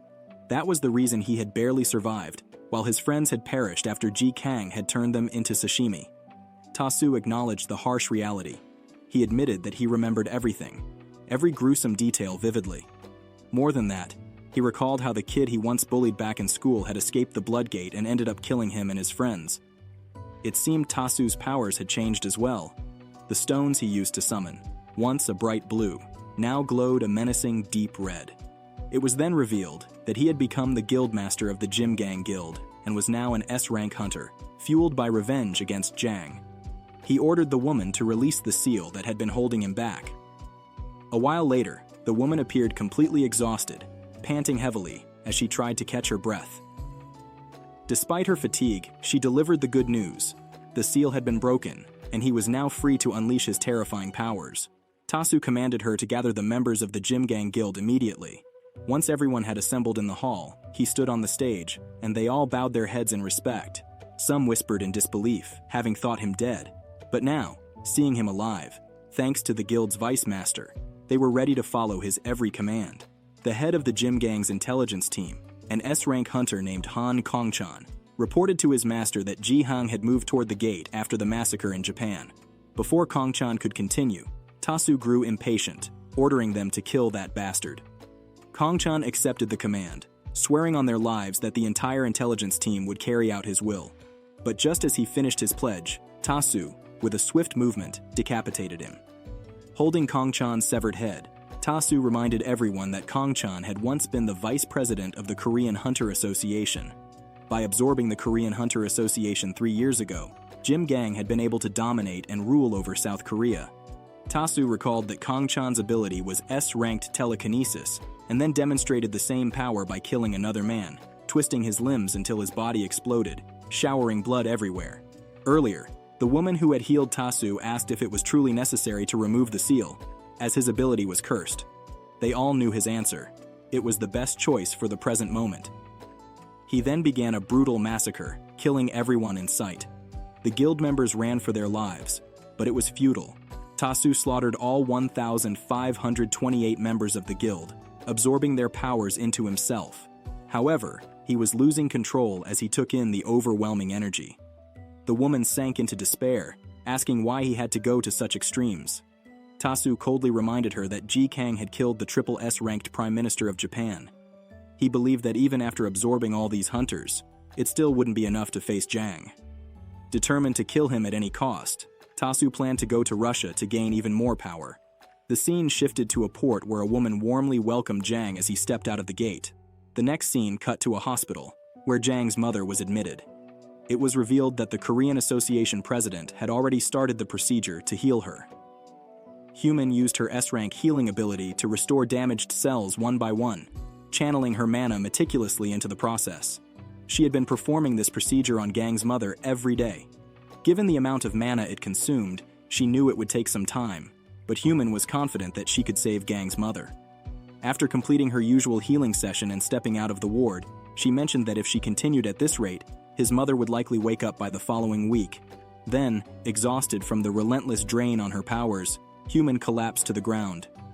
Jian, who had been observing her, noticed the toll this process was taking on her mana reserves. Curiosity sparked in him. Why was she willing to risk her own health for this? Human, sweating profusely, grasped his hand firmly, insisting that Gang had to survive at all costs. As she held his hand, a faint shimmer of green energy began to radiate from her, but Jin quickly pulled his hand back, startled. In that moment, Human seemed to realize something unsettling. Jin's monstrification had advanced significantly within the blood gates. She explained that ever since the gates first appeared 15 years ago, all other gates had slowly transformed into blood gates. Since Gang had escaped from one of the red blood gates, this transformation had accelerated beyond expectation, causing gates worldwide to become blood gates. The mana flowing from these gates was not just powerful, it was specifically attuned to Jian, as if something on the other side was seeking him out. Meanwhile, chaos erupted in the city as terrifying creatures began to emerge from the red gates. Panic spread like wildfire, with people losing their minds amidst the carnage. Everywhere, there was a massacre. A man, seeing the grotesque creatures creeping toward him, gave up on running entirely. The scene then shifted to the office of the South Korean president. The entire presidential building was shielded by a protective barrier, but inside, the president was in a panic. He demanded to know why the Jungain Guild wasn't responding. His assistant, with a grave expression, informed him that the guild had been wiped out. Shocked, the president asked why, but his assistant admitted he didn't know. He suggested they request help from overseas, but the president immediately dismissed the idea, stating that it would only invite more disaster. Instead, he ordered his assistant to declare martial law. The assistant hesitated, pointing out that the military would be powerless against those monsters. The president, however, insisted that taking action, even if insufficient, was better than doing nothing, especially since the Jungain Guild wasn't their only line of defense. Korea had other hunters as well. He reminded his assistant of the country's second-ranking guild, the Dosa Guild, which had 2 prominent A-rank hunters, Wu In and a woman known as Sei. Next was Korea's third-ranking guild, the Vinyl Guild. Their top A-rank hunter was a man known as Vinyl Man, accompanied by a skilled beam shooter named S. Param. Lastly, there was the Yang Hak Guild, the nation's 4th-ranking guild, which had an A-rank hunter named Yang Hak and another A-rank hunter, Junan. These hunters were already working together, fighting to keep the monstrous invaders at bay. However, their introductions proved almost pointless, as they were quickly overwhelmed. The creatures crushed them effortlessly, as if they were nothing more than minor obstacles. From a distance, Gang Hak, the Vinyl Guild, Gang watched the destruction unfold, questioning whether he was somehow responsible for the appearance of these monsters. Human, standing beside him, asked what he planned to do. At that moment, Gang spotted a girl on the road, frozen in terror as a massive creature's hand came down to crush her. Without hesitation, he dashed forward, slicing the monster cleanly in half and rescuing the damsel in distress. It seemed that Human had finally found her answer to the question she had posed to Gang about his intentions. Gang recalled the events within the Blood Gate, how he had died, only to be transformed by the gate's mana, which had nearly turned him into a monster. He had barely managed to endure it, emerging with an abnormal regenerative ability that now seemed both a blessing and a curse. However, it turned out that he didn't possess any true regenerative abilities. The mana simply refused to let him die, binding him to life, until he fully transformed into the monstrous being he was destined to become. Frustration filled him, as he remembered his efforts to lead a peaceful life, especially after ensuring his mother's well-being. Now, these relentless monsters were intruding into his life. Grabbing one of the creatures, he shredded it to pieces, demanding they leave him alone. As he tore through the monster, the scene shifted to a realm where all the red gates were interconnected. A voice echoed within this place, questioning whether Jihan was the one responsible for the breach. This curious voice belonged to a terrifying undead entity, nothing but bones devoid of flesh, seated upon an ominous throne crafted from the bones of the fallen. Back in South Korea, just minutes earlier, Ji Kang had sworn to annihilate all monsters and instructed a woman to keep healing his mother from a safe location. She promised to do so, assuring him that she would protect his mother in the association's underground bunker. In return, she urged him to fight with all his might. In the present, Kang was massacring every monster within sight, and soon noticed their familiarity. They were the same beasts he had confronted at the Blood Gate countless times over the past 5 years. He remembered that each gate had a limit on the number of monsters it could release, since the activity would eventually cease. He had already slain all the nearby monsters, and with continued effort, he could finally achieve a peaceful life with his mother. Yet, his hopeful thoughts abruptly halted when something pierced through his head. He couldn't help but curse as soldiers appeared, armed with guns and tanks, and fired upon him. The soldiers speculated whether Kang was indeed the one they were searching for.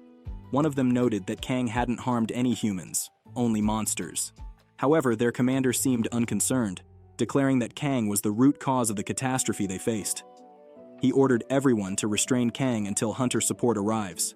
Kang was stunned upon hearing this. Just then, the tanks began firing their shells, blasting his body apart. He pleaded for them to stop as the pain was unbearable, yet the soldiers showed no mercy, continuing their relentless assault. All he could do was cry silently in agony. Soon the scene shifted to just Kang and the Blood Gate. A woman approached him, cautioning him to be vigilant since another gate had opened. Kang didn't respond, seemingly unable to hear her. She mentioned it would be challenging to control his monstrous transformation.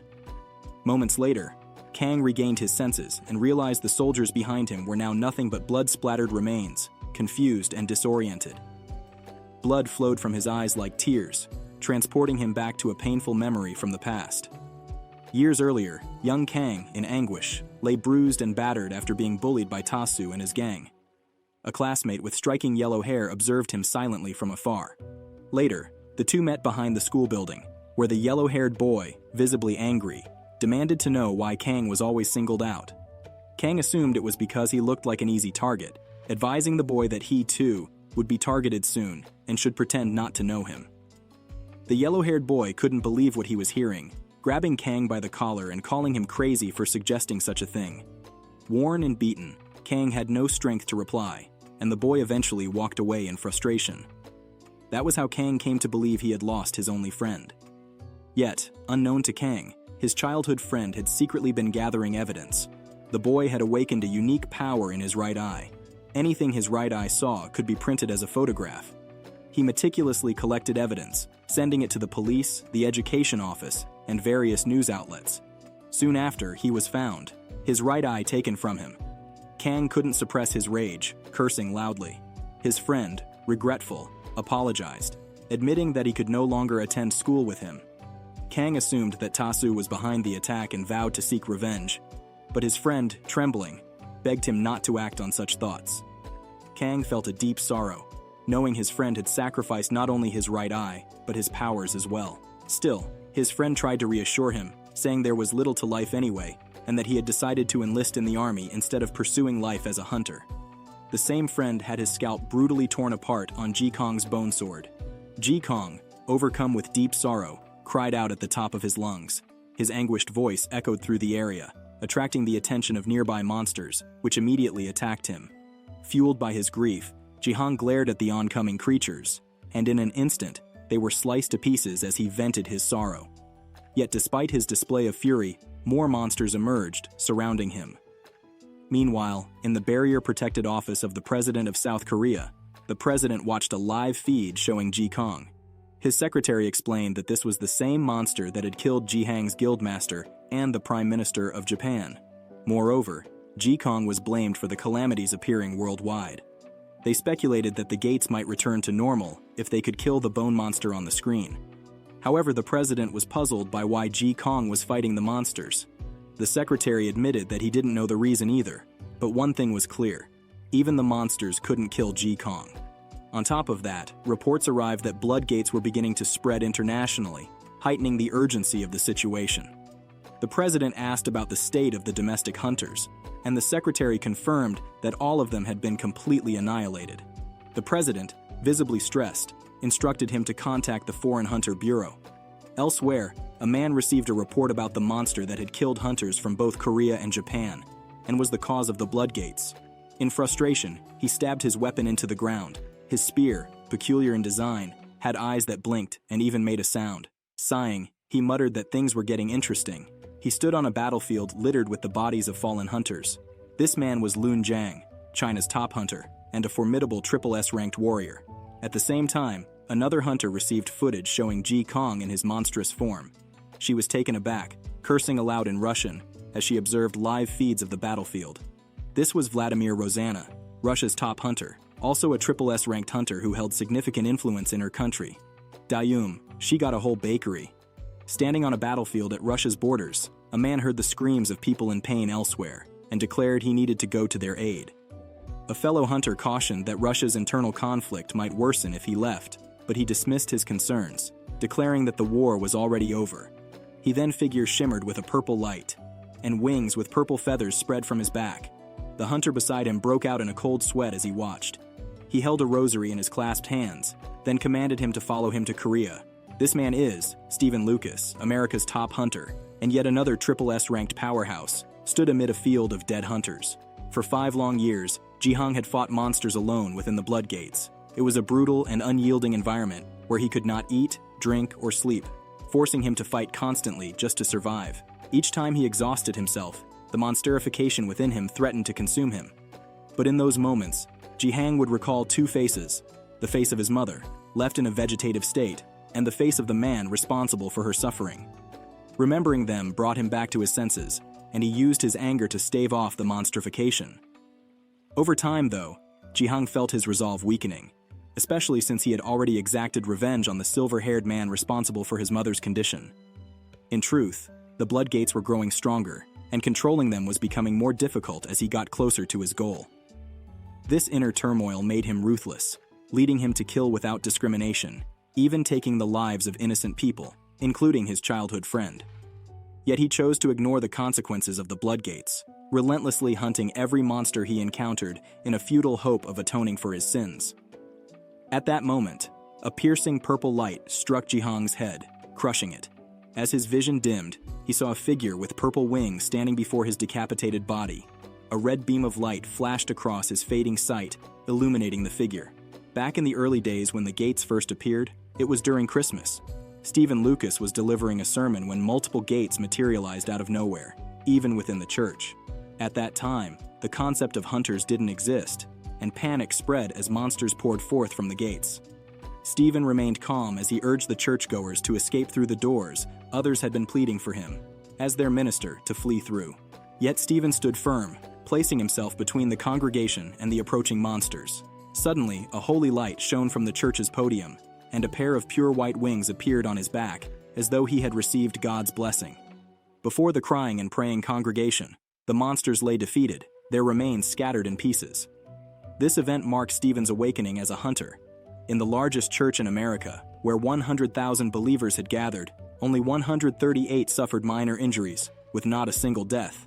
As they clasped their hands, crying and kneeling in prayer, a child who had narrowly escaped a monster's attack was saved when Stephen destroyed the creature with a radiant cross of light. He became the world's first known triple S-ranked awakened, and was hailed as the hero who saved America. A young Ji Hang had deeply admired Stephen, even shedding tears as he watched him on TV. Now, that same hero Ji Hang idolized stood before him, America's top hunter, Stephen Lucas. Ji Hang struggled to comprehend why such a celebrated hero was in South Korea. Stephen blinked, suddenly appearing before him, and with a single, crushing grip, pinned him down. In that instant, Ji understood Stephen's power as the hero remarked that the monster in front of him wouldn't die easily.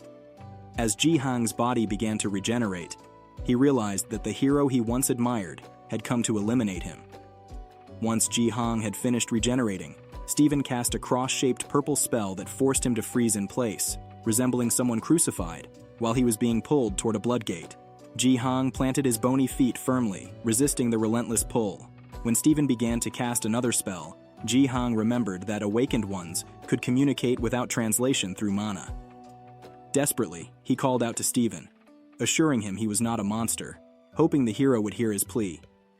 Stephen paused, surprised, and asked if Ji Hang was truly a person. Ji Hang begged Stephen to at least listen to his story. Moved, Stephen listened intently as Ji Hang recounted everything that had led him to this moment. Tears welled in Stephen's eyes as he embraced Ji Hang, understanding the years of hardship he had endured. He asked Ji Hang his name, which Ji Hang revealed. Then Stephen questioned if Ji Hang knew why he fought to save others, pointing out that moments ago, he had killed many in a single blow to uphold his mission. To illustrate his dedication, Stephen tore off his robe, revealing a body covered in what appeared to be names. He explained that he had engraved each name onto his skin to remember those he couldn't save and to atone for his past failures. With a sincere expression, Stephen offered to help and save Ji Hang, promising to eradicate all the monsters. But he also warned that the calamity would persist, and many more would die in the meantime. With a heavy heart, Stephen apologized and began writing something on his skin with purple magic, inscribing Ji Hang's full name onto his body. As he completed the inscription, Stephen began to glow with a purple light, tears of blood streaming down his face. He then severed Ji Hang's head, causing Ji Hang to feel a profound sense of betrayal. Stephen declared that he would erase Ji Hang's existence. Would this be enough to kill Ji Hang, despite his formidable regenerative powers? Meanwhile, in the association's building, shielded by a barrier, Y diligently healed Ji Hang's mother, who lay in a vegetative state, just as she had promised. Using her S-ranked healing abilities, she watched the replay of Stephen's arrival in Korea as she worked. A worried secretary observed her president bleeding through the painful healing process. She was reaching her limits, sweating profusely and bleeding from her eyes, nose, and mouth, yet pushing herself to fulfill her promise. Elsewhere in Russia, a woman cursed upon witnessing Stephen's massacre on the battlefield and his casual departure for South Korea. Vladimira, Russia's top hunter and ruler, wondered if Stephen had been holding back his full strength all this time. A soldier reported they had lost 90% of their forces, and that holding the front lines was now impossible, adding that the Americans were approaching fast. As he finished speaking, he collapsed, dead. Hearing of the soldier's death, Vladimira cursed out loud once more, pondering if she could turn the tide by capturing the so-called Arctic monster. Just then, someone entered Vladimira's throne room, mentioning the monster she had just spoken of. It was Hanasu, along with his guild's female vice master, offering their help in capturing the beast for her. The Arctic monster. This was no ordinary creature. Towering like a skyscraper, the Arctic monster was both incredibly dangerous and the first creature ever ranked at an SSS level, a rank beyond human understanding. When it appeared, Russia's Arctic base was destroyed simply by the monster's footsteps. The Russian government, unaware of the gate from which it came or the creature's existence, quickly sent all available forces to stop it, but they failed miserably. In desperation, they launched half of the country's nuclear arsenal at the monster, but it survived, unaffected by any weapon that didn't contain mana. As a terrible side effect of the nuclear fallout, northern Russia became a wasteland, a place now crawling with radiation-spawned monsters. Struggling to recover from the disaster, Russia eventually declared war on America. Now, in the present, Crystal was demanding to know if Vladimir could allow him to kill the monster for her. She found his claim ridiculous, especially since he had come here uninvited. His boast about being an S-rank hunter who could defeat the Arctic monster only made her angrier. She fixed him with an icy glare, asking if he had a death wish. Then, with a powerful aura filling the room, she exerted so much force that both of her unwanted guests were forced to their knees. Even with his disdain, Crystal continued, saying he was there to deal with the monster problem. He mentioned that he'd heard America had fucked her up as well by winning the war. With a crooked smile, he assured her he could defeat the creature. Unmoved, she pointed at him, questioning how he thought he'd survive the intense radiation around the monster. He responded confidently, but she quickly cut him off, saying that if he planned to use a shield, it would be useless against such high levels of radiation. Suddenly, her eyes widened in shock as she watched his body twist and morph in unnatural ways. Horrified, she demanded to know what he truly was. Brushing off her own question, he promised that if he killed the Arctic monster, she would owe him either 30% or even half of the creature's mana stones. With a dismissive wave, he rose and, as he left, declared he'd return soon after finishing the job. Meanwhile, back with our protagonist and America's top-ranked hunter, the hunter was holding him tightly, apologizing for what he was about to do: kill him. Jian's body began to dissolve under this eerie figure's touch, but as he started to turn to dust, Jian managed to regenerate by hiding behind a wall, realizing he couldn't face him directly. In a flash, the number one hunter appeared before him again. Before he could give a deadly embrace, Jian struck him in the face with all his strength, but his fist went right through, as if he were hitting a ghost. "I'm sorry," the top-ranked hunter said once more, embracing him again, and telling Jian that he could hit him as much as he needed if it would make him feel better. As he destroyed Jian once again, he taunted, "Even your regeneration can't be limitless." When Jian reassembled himself yet again, the man embraced him mockingly, promising, "I'll keep killing you, without the agony." But inwardly, Jian cursed his own body. His ability, exoskeleton manifestation, allowed him to encase his skin in a durable exoskeleton. However, every regeneration brought unimaginable pain. "It hurts." That thought echoed in his mind as he endured number one's relentless destruction. Every agonizing moment, as he was torn apart again and again and again, he withstood the torment, driven by a thirst for revenge and a faint glimmer of hope. Yet, Lucas's instant death attack triggered his instant regeneration, pushed his pain to a level he'd never imagined. Each brutal death inflicted by Lucas transcended his limits, breaking through to a new threshold of suffering, again and again and again. His death repeated by the hand of Lucas, a torturous rhythm of pain that transcended its limits. In a flashback, Jian recalls a day in school. Crystal had approached him, asking what he was watching on his phone. Jian showed her a video of Lucas rescuing people. Crystal admired, "Lucas's power is so cool and OP," and then asked about Jian's ability. As he raised his hand to explain his exoskeleton regeneration, Crystal punched him hard, knocking him to the ground. Looking at him with disgust, he sneered, "Disgusting freak." Back in the present, while enduring the relentless cycle of death, Jian questioned, "Why does it have to hurt so much?" His mind drifted back to other torturous moments. The day Crystal had repeatedly stabbed him on the mountain with diamond spears raining down. The time he was struck by Thor's lightning. The countless times he was beaten by Crystal, cut into pieces by the sword moon, burned by lava, frozen solid by ice, and when he killed his childhood friend. Even now, facing Lucas's merciless strikes, Jian wondered, "Why? What did I do to deserve this?" In his mind, his younger, human self appeared, speaking to the monstrous version he had become, urging, "Let's stop here. Lucas is right. If we keep fighting, more innocent people will die. But even if we die, at least Mom will live. Isn't that enough?" But Jian responded to his human self with a twisted, defiant expression, raising his middle finger and sneering, "Fuck off." Before he was killed yet again by Lucas, an immense surge of red energy began flooding into his body. All of it came from nearby red gates, drawn to him as he absorbed the energy of every gate in the vicinity. With a furious roar, he unleashed a devastating punch that reverberated across the city, shaking it to its core. Blood is seen dripped from this human book, his eyes wild with confusion. Meanwhile, drones hovered above, broadcasting every second of the brutal battle to the entire world. Watching from afar, Lucas's son looked on, worry etched on his face for his father. At the same time, back at the government facility, the president was giving her all to heal Jian's mother. Ignoring her assistant's warnings, she continued, even as blood poured from her ears, nose, mouth, and eyes. Finally, she collapsed, vomiting blood. Her assistant rushed to her side, asking if she was all right, and the president managed to whisper, "The treatment is complete, she's healed." Moments later, Jian's mother opened her eyes. This time, she looked entirely different. Gone was her youthful appearance, replaced by a new aura that reflected all she had endured. In Russia, as Crystal trudged through the cold, snowy landscape, he somehow managed to witness Ji-hyung's battle from afar. His surprise only grew upon realizing that Ji-hyung was fighting Lucas, and against all odds, was still alive.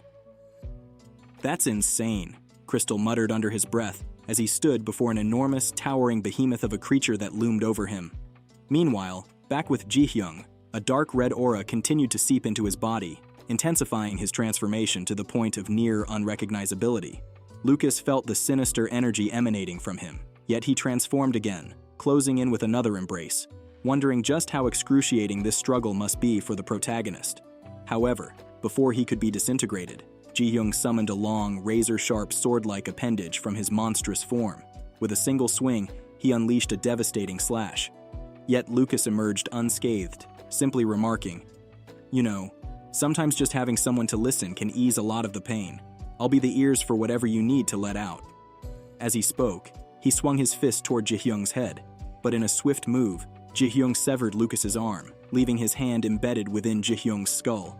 Lucas quickly distanced himself, flying backward, revealing his missing hand still lodged in Ji-hyung's head, positioned as though crushing his brain. Then, as if by Lucas's design, Ji-hyung's head erupted, splitting in half while Lucas's hand began to regenerate. With a calm yet haunting tone, Lucas explained, "Ever since I obtained my abilities, I've been haunted by sounds. The cries of those enduring pain, famine, disease, the wails of despair, fear, and death. All of it fills my mind, every single moment. But thankfully, there are other sounds too. Echoes of hope, voices of support, the gratitude of those saved. I hear it all." In that moment, as he summoned massive, spectral hands that gripped Ji-hyung like an insect, slowly crushing him, Lucas whispered, "And even now, I can hear it all." Despite completely obliterating Ji-hyung, he regenerates instantly, as if nothing happened. Lucas continues to attack, relentlessly reducing him to nothing over and over. But, after some time, Ji-hyung finds a way to break free from the restraining hands that keep him from reaching Lucas's real body. With fierce determination, he manages to cut his way through, prompting Lucas to ask himself if this is truly the only solution. Then, with a single finger pointed at Ji-hyung, a cross shape appears on his forehead. Ji-hyung clutches his chest, ripping it open as he murmurs, "Sometimes faith tests us." He rises, levitating in a T-pose before Lucas, who kneels as if in prayer. Suddenly, blood splatters onto Lucas's face, spilling from Ji-hyung's disintegrating body. As Ji-hyung's form begins to crumble, his facial expression is indescribable, haunted perhaps, but Lucas mirrors the same unspoken torment. Placing a finger on his tongue, Lucas begins to recite a long, solemn prayer. As he continues, Ji-hyung, seemingly compelled by an unseen force, begins to tear his own skin. Despite the excruciating pain, he wonders internally why he's doing this to himself. "This is so fucking painful," he shouts, though he continues, muttering that he must fear Lucas. After enduring unimaginable self-inflicted agony, Ji-hyung returns to the T-pose, feeling a strange warmth, which is immediately followed by long, agonizing screams. Is that it? He wonders, questioning everything. The respect people have for Lucas, the prayers of those watching, all of it seems to merge in an effort to defeat him. Envy burns within him as he curses Lucas, calling him a motherfucker. With his prayer complete, Lucas finally says, "Amen," and in a cross-shaped flash, Ji-hyung disintegrates, leaving only a pile of blood in his place. Meanwhile, Crystal curses as he battles a powerful, frustratingly resilient Arctic monster. "This thing is annoying," he mutters, acknowledging that even this beast is nothing compared to Lucas, whom he grudgingly calls that American bastard. Crystal knows that if he can't overcome this monster, he'll never be able to kill Ji-hyung. Driven by newfound resolve, he launches himself into another attack, determined to be the one to defeat Ji-hyung. Returning to Lucas, he watches as a sudden surge of energy gathers from the blood left by Ji-hyung. Slowly, a monstrous, more twisted version of Ji-hyung begins to form, lunging toward Lucas as if to devour him. Without hesitation, Lucas grabs the creature's ribs and leaps into the air, hurling it with such force that it crashes through a towering building, completely shattering it. Beneath the rubble, Ji-hyung lies battered and deformed, almost unrecognizable. Coincidentally, Ji-hyung's mother arrives at the scene. With just a glance, she recognizes her son, even in his monstrous, mutilated form. Landing in the dark, damp sewers below, his shattered body begins to regenerate once more. Jang looks ahead and freezes. Standing amidst the dim, flickering light of the sewer is his mother. For a fleeting moment, he feels a flicker of relief, a small ember of hope igniting within him. A single tear escapes his glowing red eyes as he gazes at her familiar face, but his hope is short-lived. His mother's wide, horrified eyes lock onto him, her trembling frame stepping back instinctively. Her voice, barely audible, escapes in a broken whisper. "Is that really my son?" Jang takes a hesitant step forward, his skeletal exoskeleton shifting unnervingly with each motion. Reaching out to her, he pleads, his voice cracking with desperation. "Mother, it's me," he says, trying to steady his trembling voice. "Don't be afraid, I'm still your son." But his mother doesn't see her son. All she sees is a monster, a grotesque amalgamation of bone and blood, unrecognizable and terrifying. Memories flood her mind, sharp and relentless. She remembers the day they first discovered Jang's ability. Back then, he had promised her he would become a hunter, a protector, someone who would provide a better life for them both, yet she had never wanted any of it. To her, his ability was no gift. It was a curse, an abomination. Now, as she looks at the monstrosity before her, her worst fears are confirmed. This is a curse," she whispers, her voice shaking as she stumbles back further. "You're not my son." Her words hit Jang like a sledgehammer, shattering him in a way no physical wound ever could. Desperation clouds his mind, his voice rising in a frantic shout. "No!" he cries. "I'm still me! Please don't run from me!" In his desperation, he begins to rip himself apart, shredding the monstrous exoskeleton that encases him. Bone splinters and blood sprays in every direction as he exposes the raw, vulnerable flesh underneath. "See?" he says, his voice trembling as tears stream down his face. "I'm still me, Mother. You don't have to be afraid." But she doesn't stop. Her trembling legs carry her backward, her mind unable to process what she's witnessing.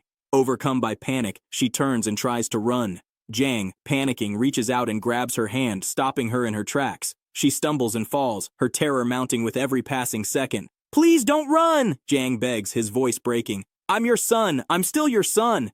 But her fear overcomes any semblance of rationality. Acting on instinct, she lashes out, punching him across the face. The blow doesn't hurt him physically, but emotionally it's the final nail in the coffin. Jang freezes, his outstretched hand falls limply to his side. In that moment, he truly understands. His mother will never see him as her son again. From the shadows, Lucas steps forward, having followed Jang into the sewers. He watches the scene unfold, his expression shifting to one of deep sorrow. He speaks softly, his voice carrying a weight of judgment. "She's still alive," Lucas murmurs, almost to himself. "You lied before a righteous soul. You are impure, and now you shall face judgment for your sins." Before Lucas can act, Jang moves in a surge of desperation. With a swift slash of his bone blade, he severs Lucas's head in a single motion. The body crumples to the ground with a sickening thud, leaving Jang standing amidst the chaos, his mother sobbing uncontrollably nearby. Jang clenches his fists, his emotions a storm of pain and turmoil. But then, something strange happens. From Lucas's severed head, more precisely, out of his mouth, a flesh-like thing begins to emerge. The strange thing floats through the air, snake-like and disgusting, floats directly into Jang's mouth. Bro became zesty. The one who entered his body was a woman consumed by an obsession with strong men. Sitting naked in her dimly lit room, surrounded by the glow of 3 monitors, she muttered to herself. Her disdain for weak men was palpable, the very kind of men she had killed in the past for their inability to accept her childish whims. Yet there was one man she adored above all others, Lucas. His pictures adorned every inch of her room, her obsession with him as evident as the crazed glint in her eyes. Sitting there, her piercing gaze fixed on one of the photographs, she whispered repeatedly, "I love you. I love you." Her voice trembled with unhinged desire as she reached for one of the pictures, clutching it tightly, as if wishing to merge their souls. She yearned for him with a fervor that bordered on madness. And then, something changed. She awakened to her abilities, powers that granted her the means to fulfill her obsessive fantasies. With newfound determination, she sought out Lucas, tracking him to his location. Using her powers, she did the unthinkable. She entered his body, merging their beings. From that moment on, Lucas became zesty. She had achieved her ultimate desire, a power that allowed her to become one with anyone she desired. With it, she always got what she wanted, and now she possessed something even greater than Lucas himself. The body of a man stronger than he had ever been. "Oh, what a delightful host you are," the voice purrs, dripping with lust. The entity within him begins to delve into his memories, savoring his pain and despair. She witnesses the night Zhang's mother abandoned him, a memory buried deep within his soul. Zhang had awoken to find her sneaking out of the house. Confused, he had asked where she was going, but she didn't respond. Instead, she sprinted away into the night, forcing Zhang to chase after her. He stumbled and fell face first on the ground, but his regeneration started kicking in, his face distorted and disgusting. Despite his cries, his mother didn't stop. She glanced back at him, her face a haunting mixture of regret and resolve. Without uttering another word, she disappeared into the shadows, leaving him alone. Alone in the rain, he cried out for his mother, his voice trembling with desperation. He pleaded for her not to abandon him, to stay by his side. He was her son, begging for her love and presence. But why did she leave? Was it because his father had died because of him, or was it because of his cursed ability? Maybe it was because she saw him as a monster. Those haunting questions raced through his mind, tormenting him like a storm that wouldn't pass. His eyes fell on a shattered bottle lying nearby. Without hesitation, he grabbed it, gripping it tightly in his trembling hands, and began stabbing his arm. The pain barely registered, drowned out by the cacophony of his own despair. But as the glass dug into his skin, something grotesque began to emerge. Where the wound should have been, an exoskeleton appeared, gleaming and unnatural. He froze for a moment, staring at the monstrosity growing from his body. Disgust filled his gaze as he looked at himself. Rage and anguish overtook him, and he screamed, stabbing at his arm again and again and again, trying to rid himself of the abomination. His name echoed through the rain, a voice breaking through his spiral of madness. He stopped abruptly and turned toward the source. There she was, his mother. Tears welled in his eyes as he looked at her, his voice trembling as he raised his arm, now almost fully covered in the exoskeleton. "I'm sorry," he choked out. "It won't come off. It just keeps growing. What should I do?" His voice cracked under the weight of his fear and guilt. He repeated the question, his plea growing more desperate, but his mother didn't answer. Her expression was frozen in terror as she stared at him, at the thing he had become. And then, unexpectedly, she moved closer. Wrapping her arms around him, she pulled him into a trembling embrace, her voice soft but filled with sorrow. "I'm sorry," she whispered, her tears mixing with the rain. "I'm so sorry." The woman inside Jiang burst into laughter after witnessing that memory. "This guy is a crazy bastard," she sneered, her voice dripping with mockery. Gripping his face, she looked utterly delighted, her eyes gleaming with twisted amusement. "I can move this body freely now," she declared with a wicked grin. She stood up and started moving, attempting to pull off exaggerated, flamboyant motions. Zesty moves, as I call them, laughing with unrestrained glee. But her joy was short-lived. The laughter quickly devolved into strained groans of pain. From ha-ha-ha to The noises were guttural, raw, as her body began to twist unnaturally. Tears welled up in her eyes as agony consumed her. Every fiber of her being screamed in torment. "This hurts like hell," is what she described the feeling. The exoskeleton had invaded her intestines, its sharp edges tearing through her flesh. Her muscles spasmed violently, and her intestines ripped apart only to regenerate moments later. But the pain didn't subside. It was relentless, a cycle of destruction and healing that offered no reprieve. It was unbearable, an endless assault on her senses. Each second dragged on like an eternity, her entire body aflame with suffering. Not even a fleeting moment of relief came to her, and then, through the haze of anguish, a horrifying realization struck her. Jiang endured this, every second of every day. This was his reality, a constant, unrelenting storm of excruciating pain. Her laughter was gone now, replaced by trembling horror as she understood the depth of his torment. "Fuck off!" he growls, his voice brimming with defiance. "This is my body, my pain. You don't belong here." The woman screeches in frustration as Zhang's crimson energy surges, expelling her from his form. She materializes in front of him, her translucent figure trembling with rage. "You'll regret this!" she hisses. Before she can act, Zhang's blade flashes through the air, slicing her in two. The entity dissipates into nothingness, her presence erased. Breathing heavily, Zhang turns back to the memory of his mother, the phantom of her face still lingering in his mind. "I'm sorry," he whispers, his voice breaking. "I never wanted this." From Lucas's body, a holy light begins to emanate, bathing the sewer in its divine glow. The light spreads outward, filling the entire area with a sense of peace and finality. In a flashback, Lucas stands amidst chaos, shouting for everyone to evacuate. His voice booms through the church as he urges the congregation to flee through the doors. His assistant pleads with him to leave as well, but Lucas refuses. "I must stay," he insists, his resolve unshakable. Just as a monstrous figure emerges, ready to strike, something extraordinary happens. A surge of divine energy courses through Lucas's body, and he awakens to his powers. In that pivotal moment, his vision is overwhelmed by flashes of the past, glimpses of the future, and the vastness of the universe itself, a cosmic revelation far beyond human comprehension. Images of events he cannot fully grasp flood his mind, leaving him breathless. Overwhelmed, he collapses to his knees, clasping his hands together. Gazing upward, he whispers, "If this is your will, if it truly is your will, then I will gladly accept it." Back in the present, a radiant glow begins to emanate from Lucas's severed neck. Before Kang Jiang's astonished eyes, Lucas's head reattaches itself to his body, the divine energy knitting him back together as if nothing had happened. The divine energy coursed through Lucas with renewed vigor, transforming him in a way that left Zhang in utter disbelief. Before him stood a man radiating an otherworldly aura, his presence almost celestial. Lucas turned his gaze skyward, addressing the heavens with a voice that resonated with conviction. "I will accept the trials you have given me," he declared firmly, his tone unwavering. "But why? Why have you burdened this child with such terrible pain?"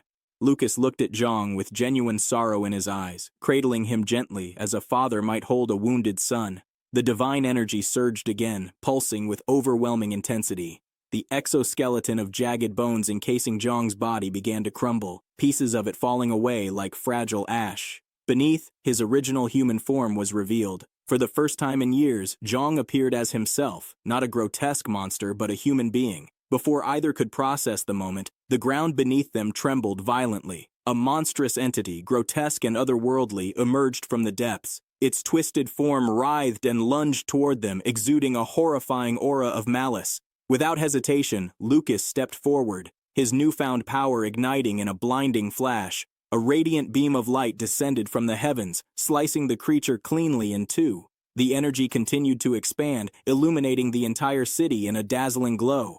But the light revealed a chilling truth. The city was teeming with monsters, countless grotesque forms lurking in the shadows, waiting to strike. Lucas remained undeterred. Cradling Zhang in his arms, he leapt to the rooftop of a nearby building, gently placing him down in safety.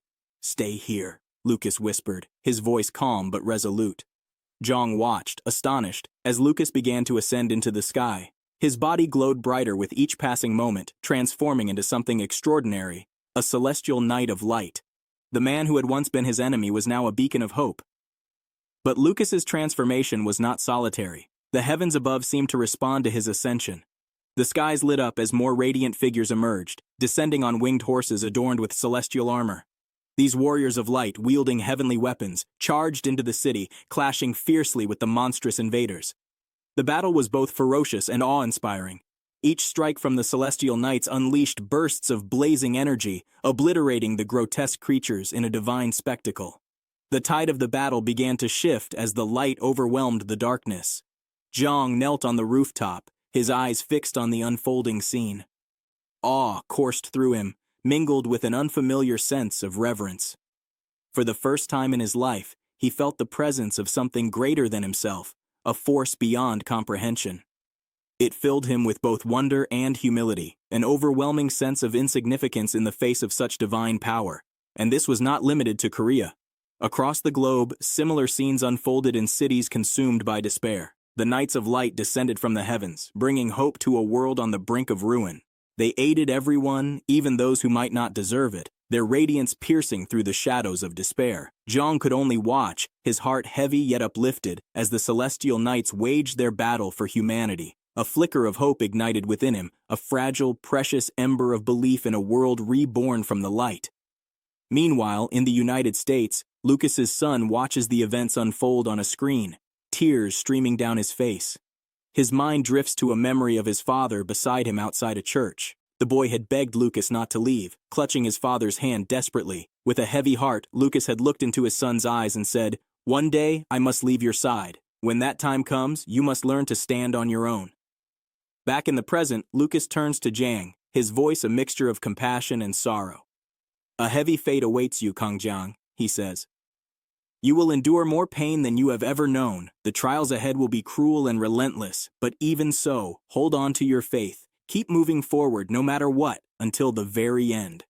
As Lucas speaks, his body begins to dissolve into light, fading with an almost ethereal grace. He reflects on the countless tears he has shed over the years, his mind drifting to a hospital room where his wife lay smiling peacefully, even as their son wept inconsolably. That memory clings to him, staying vivid as he exhales his final breath, vanishing into the heavens. In the United States, Lucas's son gazes upward, sensing his father's departure. A bittersweet blend of sorrow and resolve fills his heart as he whispers, "Goodbye, Father." Elsewhere, Sparkly stands amidst a frozen wasteland, a sinister smile spreading across his face. The massive Arctic beast lies defeated at his feet, its once imposing form reduced to icy ruins. His laughter echoes across the barren landscape, growing louder and more unhinged with each passing second. "I was on the brink of death," he shouts, his voice trembling with manic glee. "But now I have seen the power of the defeated." As his gaze sharpens, the laughter subsides, replaced by a cold, calculating smirk. "Gong," he mutters, his tone dripping with malice. "Just wait. I'm coming for you." Toos revels in his survival, his maniacal laughter punctuating the otherwise desolate silence. He kneels, beginning to absorb the monster's essence. Amid this chaotic triumph, a memory surfaces, one from his childhood. He recalls speaking with his brother, his voice trembling with fear as he asked, "Do I really have to do this?" His older brother, a figure of authority and expectation, had replied coldly, "The stronger you become, the more the guild will grow. It's all for Father's sake." The boy hesitated, shaking his head in refusal, but it was futile. His brother used a sinister ability, creating a leash-like bind around him, forcing his compliance. Little Taisu began coughing, tears streaming down his face as he pleaded, "I don't want to do it. Please, don't make me go." In that harrowing moment, Tetsu's latent powers activated, conjuring diamond-like stakes aimed at the individuals trapped before him. Back in the present, the memory haunts him, and he curses under his breath, a dark shadow clouding his mind. Meanwhile, a Russian woman, observing the aftermath, remarks with awe, "Even Lucas helped. I can't believe we managed to defeat that monster." She praises Lucas's efforts, calling them impressive, just as Toos approaches. True to her word, she reminds him of her promise to give him half of the mana stone harvested from the Arctic beast, but damn she thick. However, Toos responds with an unsettling smirk, "I consumed it entirely." Her eyes narrow with suspicion. "That's impossible," she counters, her voice laced with doubt. "Your body shouldn't be able to withstand it." Toos's expression remains cold as he repeats, "I absorbed the mana stone completely." His words send a chill down her spine, leaving her incredulous. Before she can press further, he suddenly launches an attack. Reacting swiftly, she uses her ability to deflect it, her voice trembling with frustration. "Why?" she demands, her tone filled with confusion and anger. "Why would you do such a thing?" Toos pauses momentarily, his voice devoid of warmth as he replies, "There's someone I desperately want to kill." Suddenly, a ghostly copy of Tetsu materializes behind her, phasing through the chair as if it were a specter. The apparition whispers in an almost haunting tone, "Can you die too?" However, before the words can settle, the woman raises a single finger. Without hesitation, she makes a subtle motion, and the copy of Tetsu explodes into a burst of energy. At that moment, Vladimir Rosanna comments, his tone laced with frustration, "With that mana stone, we could have strengthened Russia's hunters tenfold. But no, he squandered it for something so absurd." If you've made it this far, Please step forward and press the button.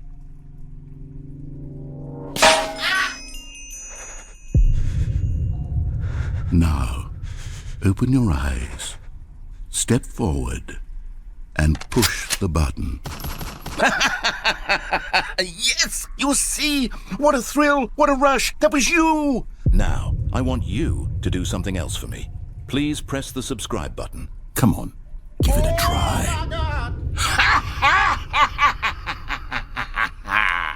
Can you feel it? The glow of comfort, even in the face of crushing despair, must already be sweeping through your body. And in fact, can I say that I do believe commenting "let him cook" will lend you an air of charisma as well? The woman, calm and unbothered, slowly removes her hat, revealing a large, gruesome wound on her head. Her expression hardens as she turns to him, her voice edged with menace. "So, do you not wish to fight for Russia?" she challenges.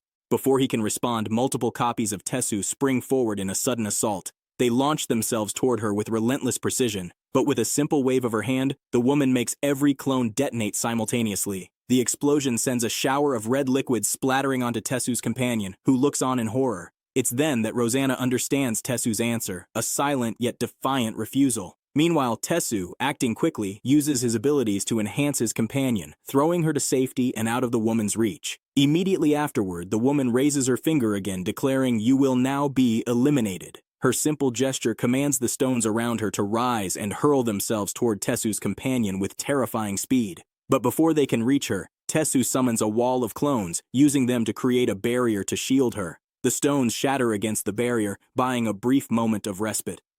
Tesu, now teetering on the edge of control, activates every stolen ability in his arsenal. His clones surge forward in a relentless wave, attacking Rosanna from every conceivable angle with an arsenal of stolen powers, yet even this desperate assault proves futile. Before the attacks can land, the woman snaps her fingers. That simple action unleashes an unimaginable force, causing all of Tesu's clones and their attacks to explode in a dazzling display of destruction. The explosions light up the battlefield like a macabre display of fireworks, but the grim reality sets in. It's Tesu's clones that are detonating. Despite the devastation, Tesu's original body remains in front of her, determined yet vulnerable. The woman's demeanor shifts slightly, her expression one of cold calculation. Without hesitation, she creates a miniature black hole in the sky above, its pull growing stronger with each passing second. The vortex begins to devour everything in its path, drawing in debris, clones, and even Tesu himself. As Tesu feels himself being dragged toward the abyss, a distant memory surfaces in his mind. He is transported back to his childhood, a moment when he tearfully confessed to someone that he had taken another's life. "No one should take another person's life," he had said with trembling conviction. The memory shifts to a younger Tesu, sliding down a playground slide. His voice echoes with childish fear as he shouts, "I don't want to kill anyone!" The words repeat in his mind, intertwining with the present as the pull of the black hole grows stronger. Now, as he is drawn into the vortex, his desperate cry shifts, "I don't want to die!" But something unexpected happens. It is revealed that there are countless versions of Tesu, all screaming the same plea, their voices overlapping in a haunting symphony of despair as they are absorbed into the black hole. Yet, amidst the chaos, the original Tesu reveals his gambit. By creating millions of clones, he has formed a massive slide-like structure, allowing him to maneuver through the gravitational pull. Using this strategy, Tesu hurls himself toward the Russian woman, his voice rising above the chaos as he screams, "I'll eliminate you!" Elsewhere, after Lucas disappears, Kong Jung lowers his head and begins to sob. The tears streaming down his face suggest deep regret over what has transpired, but something about his demeanor seems off. A sinister smile slowly creeps across his lips as he mutters to himself, "What nonsense was Lucas spouting?" He pauses, reflecting on what could possibly be so terrible or cruel. Finally, he shrugs, dismissing the thought. "My body is back to normal now," he concludes with a hollow laugh. "Everything is fine. Now I can see my mother. Now we can be happy together." But before Kong Jung can take a step toward that imagined future, he is crushed without warning. A man, cloaked in shadow, towers over him, his foot planted firmly on Kong Jung's lifeless body. The man narrows his eyes, scanning the scene with doubt, and mutters, "What is that thing?" Meanwhile, the battle between Tesu and Rosanna rages on in the Russian president's office, a clash of wills and power destined to reshape the course of events. Years ago, the president commented on a monster that had remained unharmed even after a nuclear attack, describing it as witnessing the beginning of the end of the world. Defeated and overwhelmed, he sat on the ground, resigned to the hands of fate. It was then that a voice called out to him, a younger version of Vladimir Rosanna, the former Russian Minister of Defense. She informed him that if they could gather enough mana, they could eliminate the monster. She added that they only needed to assemble awakened individuals. However, the president dismissed her suggestion, stating it was already too late. With a grim expression, he revealed that he had launched the remaining missiles at various parts of the world. Screaming in desperation, he declared, "If we are to die, we will all die together." At that moment, a rain of missiles appeared in the sky, heading toward multiple locations. Vladimir Rosanna took immediate action, launching herself into the air and flying toward the missiles. Reaching the edge of space, she used her powers to form a massive hand and gather the missiles together. Despite her efforts, the missiles exploded, generating a devastating shockwave that rippled back to Earth. The blast reached the ground right where the Russian president stood, watching in horror. Shortly after, Rosanna returned to the president's office, injured but alive. She observed the president's deteriorating state. He was trembling, desperate, and broken. In a final plea, he begged her for help. Rosanna hesitated, her expression conflicted. Then, her voice shaking, she apologized to him, her father. Activating her power, she caused him to explode, ending his life instantly. Moments later, a message arrived at the president's office confirming Russia's indiscriminate missile launches. The United States had responded by announcing plans to eliminate Russia immediately in the name of world peace. Rosanna was stunned. She screamed at the communicator, pleading with them to stop. She identified herself as the Russian Minister of Defense and announced that the president was dead, adding that Russia surrendered unconditionally. However, the man on the other end, presumably the President of the United States, coldly replied, "Go to hell." The situation spiraled further into chaos. Rosanna's children, Medv and Elisa, arrived at the office despite her earlier warnings to stay away. Panicked, she told them they shouldn't have come, as it was far too dangerous. Despite her protests, the two children ran to embrace her, leaving her momentarily stunned. In that emotional moment, she knelt and held them tightly, calling them by their names. She vowed to protect them, no matter what. Back in the present, Rosanna reflected on the promise she had made to her children. Facing Tesu, she asked him if he truly believed he could defeat someone like her. She activated her power, but nothing happened. Her confusion turned to shock as the truth was revealed. She had already been eliminated by Tesu before their battle had even taken place. It was shown that Tesu had been leaving the area, having absorbed Rosanna's powers during her final moments. Elsewhere, in the district of awakened Russian residents, Rosanna's children anxiously asked a woman if they would be safe from American hunters. The woman reassured them with a warm smile, saying they would be fine and that they would win and return soon. Encouraged by her words, the children confidently declared that they too were awakened and could fight. The woman smiled gently at Medv and Elisa, attempting to comfort them. "Everything will be fine," she said softly. "The Queen will protect you." Or at least those were the words she was about to finish saying, before, in an instant, she exploded. Before the girl stood a horrifying scene. The entire residential area lay in ruins. In front of her was Tesu, his imposing figure radiating a cold, emotionless aura. The little girl stared at him in terror, unable to move. Tesu showed no sign of acknowledgement as he turned and began walking away. Paralyzed, the girl remained rooted in place, her wide eyes fixed on him as his figure faded into the distance. Just before disappearing completely, Tae-soo paused, recalling the face of Kong Jung. He stopped briefly, then shook his head as if dispelling the thought. With a calm, detached expression, he activated his power, and the girl exploded into nothingness. "Yo! This shit is crazy!" Elsewhere, the man who had landed on Kong Jung's body appeared confused. Looking around, he demanded to know what was happening. Meanwhile, Kong Jung, despite his body being mangled, began to regenerate. The man, unimpressed, kicked him off the building with a sneer, sending Jung crashing to the ground below. Desperately, Kong Jung clawed at the earth, his broken voice calling out for his mother, but his pleas were cut short as the man stomped on him again, crushing his skull with a sadistic laugh. Despite the torment, Jung's body regenerated, crawling once more as he cried out, "Mother!" The man, amused by the grotesque cycle, continued his relentless assault, crushing Jung over and over again. "This is hilarious," the man remarked with a twisted grin. He watched the pitiful sight of Jung regenerating and crawling, a faint rhythm catching his attention. "You have such a strange pattern," he said mockingly. "It's like the sound of cicadas."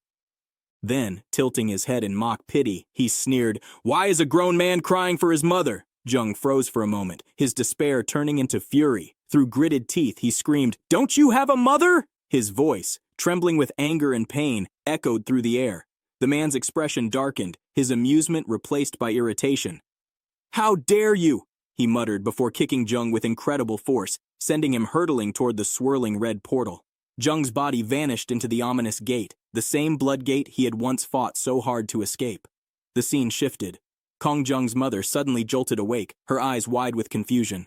"Where am I?" she whispered, her voice weak and disoriented. A calm voice answered her. "You're in the Hunter Association," someone said, guiding her through the crumbling building. "We need to move to a safe place, the annex bunker." Suddenly a loud crack split the air. The ceiling above them shattered, and Kong Jung's monstrous form fell through, crashing onto the debris-littered floor. The healer president turned sharply, startled by the commotion. Lying amidst the rubble was Jung, his body distorted and unrecognizable. Jung's mother stared at the figure before her, her face frozen in terror. "Is that my son?" she whispered, her voice trembling with fear and disbelief. The healer president looked at her solemnly, but said nothing. Jung's mother, unable to tear her gaze away from the monstrous being, whispered again, "No, that thing, it can't be my son." Her voice cracked, and she clutched her head, trembling. The president placed a gentle hand on her shoulder. "He is your son," she said softly. "Kong Ji-young, 23 years old." She paused, letting her words sink in before continuing. "There was an accident. He was trapped inside a blood gate. Although he managed to escape, the experience caused him to undergo monsterification." Jung's mother shook her head, tears streaming down her face. The president leaned closer, her tone softer now. "Since then, he has fought relentlessly. He blocked the explosion of the blood gate and fought the world's strongest hunters, all for you, in order to save you." The scene returned to Kong Jung, his body still regenerating under the sadistic gaze of his tormentor. The man smirked, tilting his head as he listened to the rhythmic sound of Jung's regeneration. "It's like the hum of cicadas," he mused again, mockingly intrigued. Jung, writhing in agony, screamed at the top of his lungs, "Mother! Mother!" The man sneered down at him. "You're an adult, yet you're still whining about your mother? How pathetic!" His tone was dripping with disdain. Through his pain, Jung's voice grew sharp with anger. "Didn't you have a mother?" he snarled, his bloodied eyes locking onto his tormentor. The man's expression twisted with rage. Without another word, he kicked Jung violently, sending him spiraling back into the blood gate.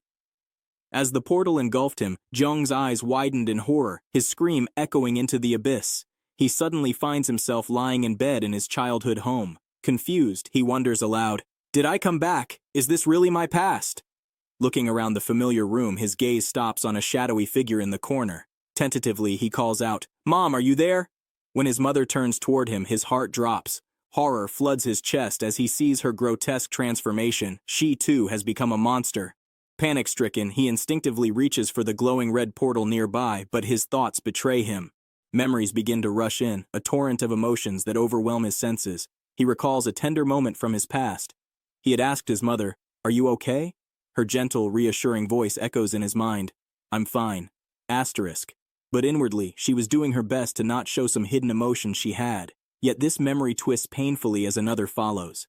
He remembers blaming himself for his father's death. Through sobs, he had cried out, "Because of me, father died." His mother's response, though simple, had been like a lifeline. "Keep smiling. As long as she smile, everything will get better." Asterisk.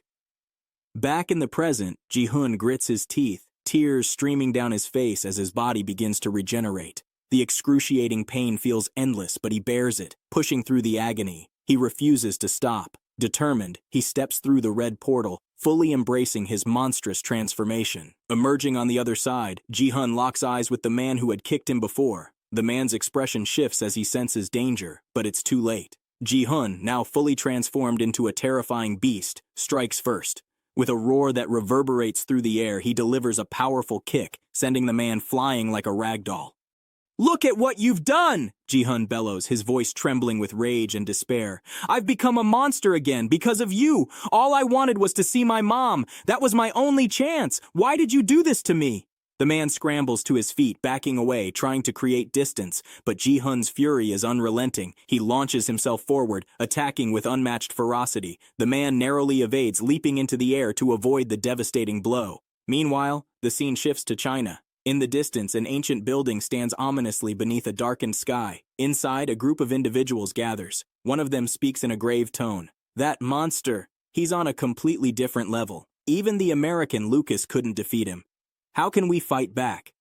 China's second strongest SSS rank hunter, Ling Zhou, scoffs at the question. How absurd, she says with cold disdain. Do you really think someone like that monster could take him down? My brother? She crosses her arms as she continues, her voice filled with a sharp edge of superiority. We quickly resolved the gate situation with our overwhelming number of hunters. But when those same hunters tried to escape the nation's control and unite to form a new generation, they all met their end at the hands of just 2 people. She gestures to the vast battlefield in her mind's eye. Standing atop their corpses was one man, no, one monster, him. Ling Zhou turns to address her companion, her tone laced with venom. You're killing everyone, and I'm reviving them into obedient slaves. Is this your grand plan for unifying China? The figure beside her replies coldly, yes, and that is precisely how China was unified. They killed so many awakened, and the girl awakened them as her undead soldiers. The army was in the millions, all unified and controlled by one person. Back in the battle, Jihun closes in on his opponent, claws outstretched. The man, desperate, summons a grotesque spear, its surface pulsating with dark, monstrous energy. The weapon seems alive, a horrific creation born from another world. Meanwhile, Ling Zhou, still deep in thought, adds, we achieved unification because of one person. His strength defied logic and shattered all resistance. He's beyond what anyone thought possible. In the present fight, Jihun is relentless. This person was China's #1, a triple S rank powerhouse named Ling Guang. He hadn't come here for fame or fortune, but solely because he heard rumors of a strong opponent in the area. To him, this trip was already worth it. Ling Guang, hyped and brimming with energy, unleashed a series of devastating slashes, each blow destroying entire buildings. The chaos? He found it exhilarating. But just as he was reveling in his destruction, Zhang suddenly appeared behind him, fully restored. Zhang grinned and declared that he was enjoying this fight just as much. With a sudden, aesthetic yet bone-shattering move, Zhang launched an attack aimed directly at Ling. However, his blow didn't land. Ling swiftly caught Yang's arm midair and, with the precision of a martial arts master, countered with a practiced maneuver. You don't seem to understand the situation you're in, Ling remarked coldly, his eyes sharp and calculating. The powerful entity I came here to face was supposed to be a monster. Yet here you are, a human. Dodging and effortlessly parrying Zhang's relentless strikes, Ling continued. But your mana feels like that of a monster. So tell me, what exactly are you? Zhang grinned. So what if I'm human? But before Ling could respond, Zhang launched another strike, this time aiming for Ling's face. Though Ling dodged, he wasn't fast enough. The edge of Zhang's attack grazed him, erasing a portion of his lips, followed by a massive explosion. Blood trickled from Ling's mouth, painting his lips a dark crimson. He licked the blood away with a smirk. Even so, Ling said, his voice steady yet amused. Monsters don't fight to protect others. Driving his sword into Zhang's head, Ling pointed toward a distant figure in the shadows. So tell me, what's over there? Someone you're protecting? With a malicious grin, Zhang responded, Yeah, that's my mom. The woman who abandoned me and ran away. She's there. Despite his dark words, Zhang's tone softened. But I still love her a lot. Ling tilted his head, intrigued. I suppose there's a story behind that, he mused. He sighed, his gaze distant. My younger sister and I, well, let's just say things aren't the same anymore. Then, as if shaking off the sentimentality, Ling pointed upward. Men are born to dream of being the strongest, he declared. We live to fight powerful enemies, and if you're as strong as you seem, I'll fight and defeat you. Without hesitation, he swung his powerful weapon toward Yang. Zhang blocked the attack, but Ling's weapon, a grotesque creation made from zombified human remains, let out a chilling scream. It hurts, the weapon cried. Ling only laughed. This is too much fun. Surprisingly, Zhang shared the sentiment. He grinned as he readied a punch, but Ling hurled his weapon at him. The eerie, zombie-like sword screamed, Save me! As it flew through the air. Without hesitation, Zhang destroyed the weapon with a single, devastating punch. As Ling summoned more weapons from his macabre arsenal, Zhang held up the remnants of the shattered blade, inspecting it. An ego sword? He muttered. Made from the corpses of hunters? That's something. Before Zhang could finish his thought, Ling slashed toward him. Zhang narrowly avoided the blow, but not before deciding on his next move. With a fluid, almost zesty maneuver, he reattached his severed head back onto his body and, in one swift motion, split Ling's head in half. However, to Jang's surprise, another Ling appeared, standing unharmed beside an elderly man, the S-rank blacksmith, Gal Yak Bong. "Did you gather the corpses of hunters?" Ling asked the blacksmith. Gal nodded, a glint of twisted pride in his eyes. "Yes, there are around 40 of them." "Good," Ling said, gesturing for him to begin. "Start working. I'll keep Jang busy." As Ling and Jang clashed once more, Gal began his gruesome craft.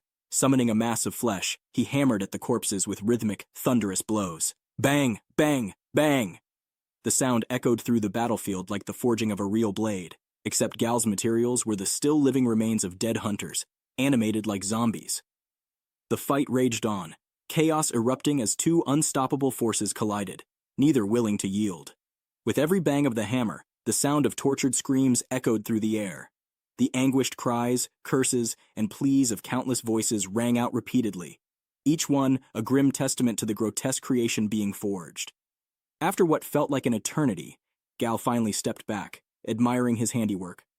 "A masterpiece," he declared. Before him stood a horrific weapon, a grotesque amalgamation of blood-red spiked orbs made from fused corpses. The bodies moaned in torment, begging for release. "It hurts! Save us!" some screamed, while others cackled maniacally in despair. Gal handed the weapon to Ling, who accepted it with a nod of gratitude.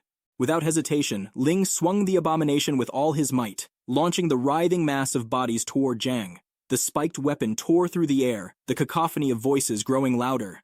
Jang stood unmoving, allowing the weapon to collide with him. Nearby, a corpse in the weapon whimpered, "Mom, where are you? I'm here!" A female voice cried back, "Daughter, is that you? I can't see you!" Zhang, ever the sadistic maniac, walked over to the anguished pair. With unsettling gentleness, he cupped the mother's face in one hand and the daughter's in the other. He brought their faces close, then slammed them together with a sickening crunch. "A family reunion!" he sneered, his voice dripping with mockery. Meanwhile, the weapon continued to hurtle through the air, the dissonant voices within it persisting. "Save me!" one corpse screamed. "Kill me!" begged another. "Who are you?" demanded yet another. Amid the chaos, Jang leaned in close to one of the corpses' faces, his twisted grin widening. "Are you one of the idiots who got themselves killed by monsters?" he taunted. "I've slaughtered so many like you, people who were alive, people who screamed, begged, and cried. I killed them all without hesitation. And you?" He paused, then laughed darkly. "You're already dead." With a series of lightning-fast slashes, Jang dismantled the spiked ball, cutting it into countless pieces. The grotesque fragments rained down around him as he turned to face Ling, who attacked with another weapon in hand. "I try to record everything when I fight," Ling said casually as he pressed the attack. "That's why I bought this eye in Korea 5 years ago." At that moment, Jang froze. The mana emanating from Ling's weapon felt eerily familiar. It was the same as his old best friend's, the one who had lost an eye, the one Jang had killed. Ling smirked, raising the weapon to reveal the face of its previous owner. Zhang's eyes widened as memories from his childhood flooded back. He saw himself being bullied at school, his friend silently recording it all with his eye powers. The memories played out vividly, as though Ling were projecting them directly into his mind. "You didn't even fight back," Ling jeered. "You just ran away like the coward you are, a despicable bastard." With unparalleled speed, Ling unleashed a flurry of slashes, cutting Jang's body into pieces. He turned his back on his opponent, convinced the fight was over. But inside Jang's mind, the battle raged on. He knelt on the ground, tears streaming down his face as he screamed in torment. Before him stood the spectral image of his best friend, who looked down at him with a sorrowful expression. "It's fine," his friend said gently. "We're friends." But the tone shifted abruptly. The spirit's face twisted in rage. "Why did you do it, Jang? I helped you. I stood by you. Why did you kill me?" The voices overlapped, growing louder and more fragmented. "It hurts, my eye. Save me, because of you. My life ended. Just leave me alone." The cries of pain and terror overwhelmed Zhang, his mind unraveling under the weight of guilt and anguish. Laughing maniacally through his tears, Zhang began tearing at his own face, ripping away chunks of his exoskeleton. But it wasn't enough. He grabbed his sword and severed his own head. It regenerated almost instantly. He cut it off again and again. Over and over, he decapitated himself in a grotesque cycle, until a mountain of heads surrounded him. When Ling turned back, he saw Zhang standing atop the pile of his own severed heads. Blood dripped from Zhang's weapon as he stared Ling down. "Will you kill me now?" Zhang asked, his voice hollow yet defiant. Meanwhile, in China, Ling's sister stood atop a fortress wall. She looked out over her army, a small smile playing on her lips. "I wonder if my brother is enjoying his fight," she mused. This was Ling Zhiwei, China's #2 SSS-ranked hunter. Suddenly, one of her soldiers approached her, and she immediately asked what had happened. The soldier explained that the northern hunters had been outmatched. It turned out that Sparkly was the one who had invaded China and was now killing everything in sight, likely targeting Ling's sister. In seriousness, what in the fuck is happening in this story? Do y'all want me to continue this? Give me your answer in the comments.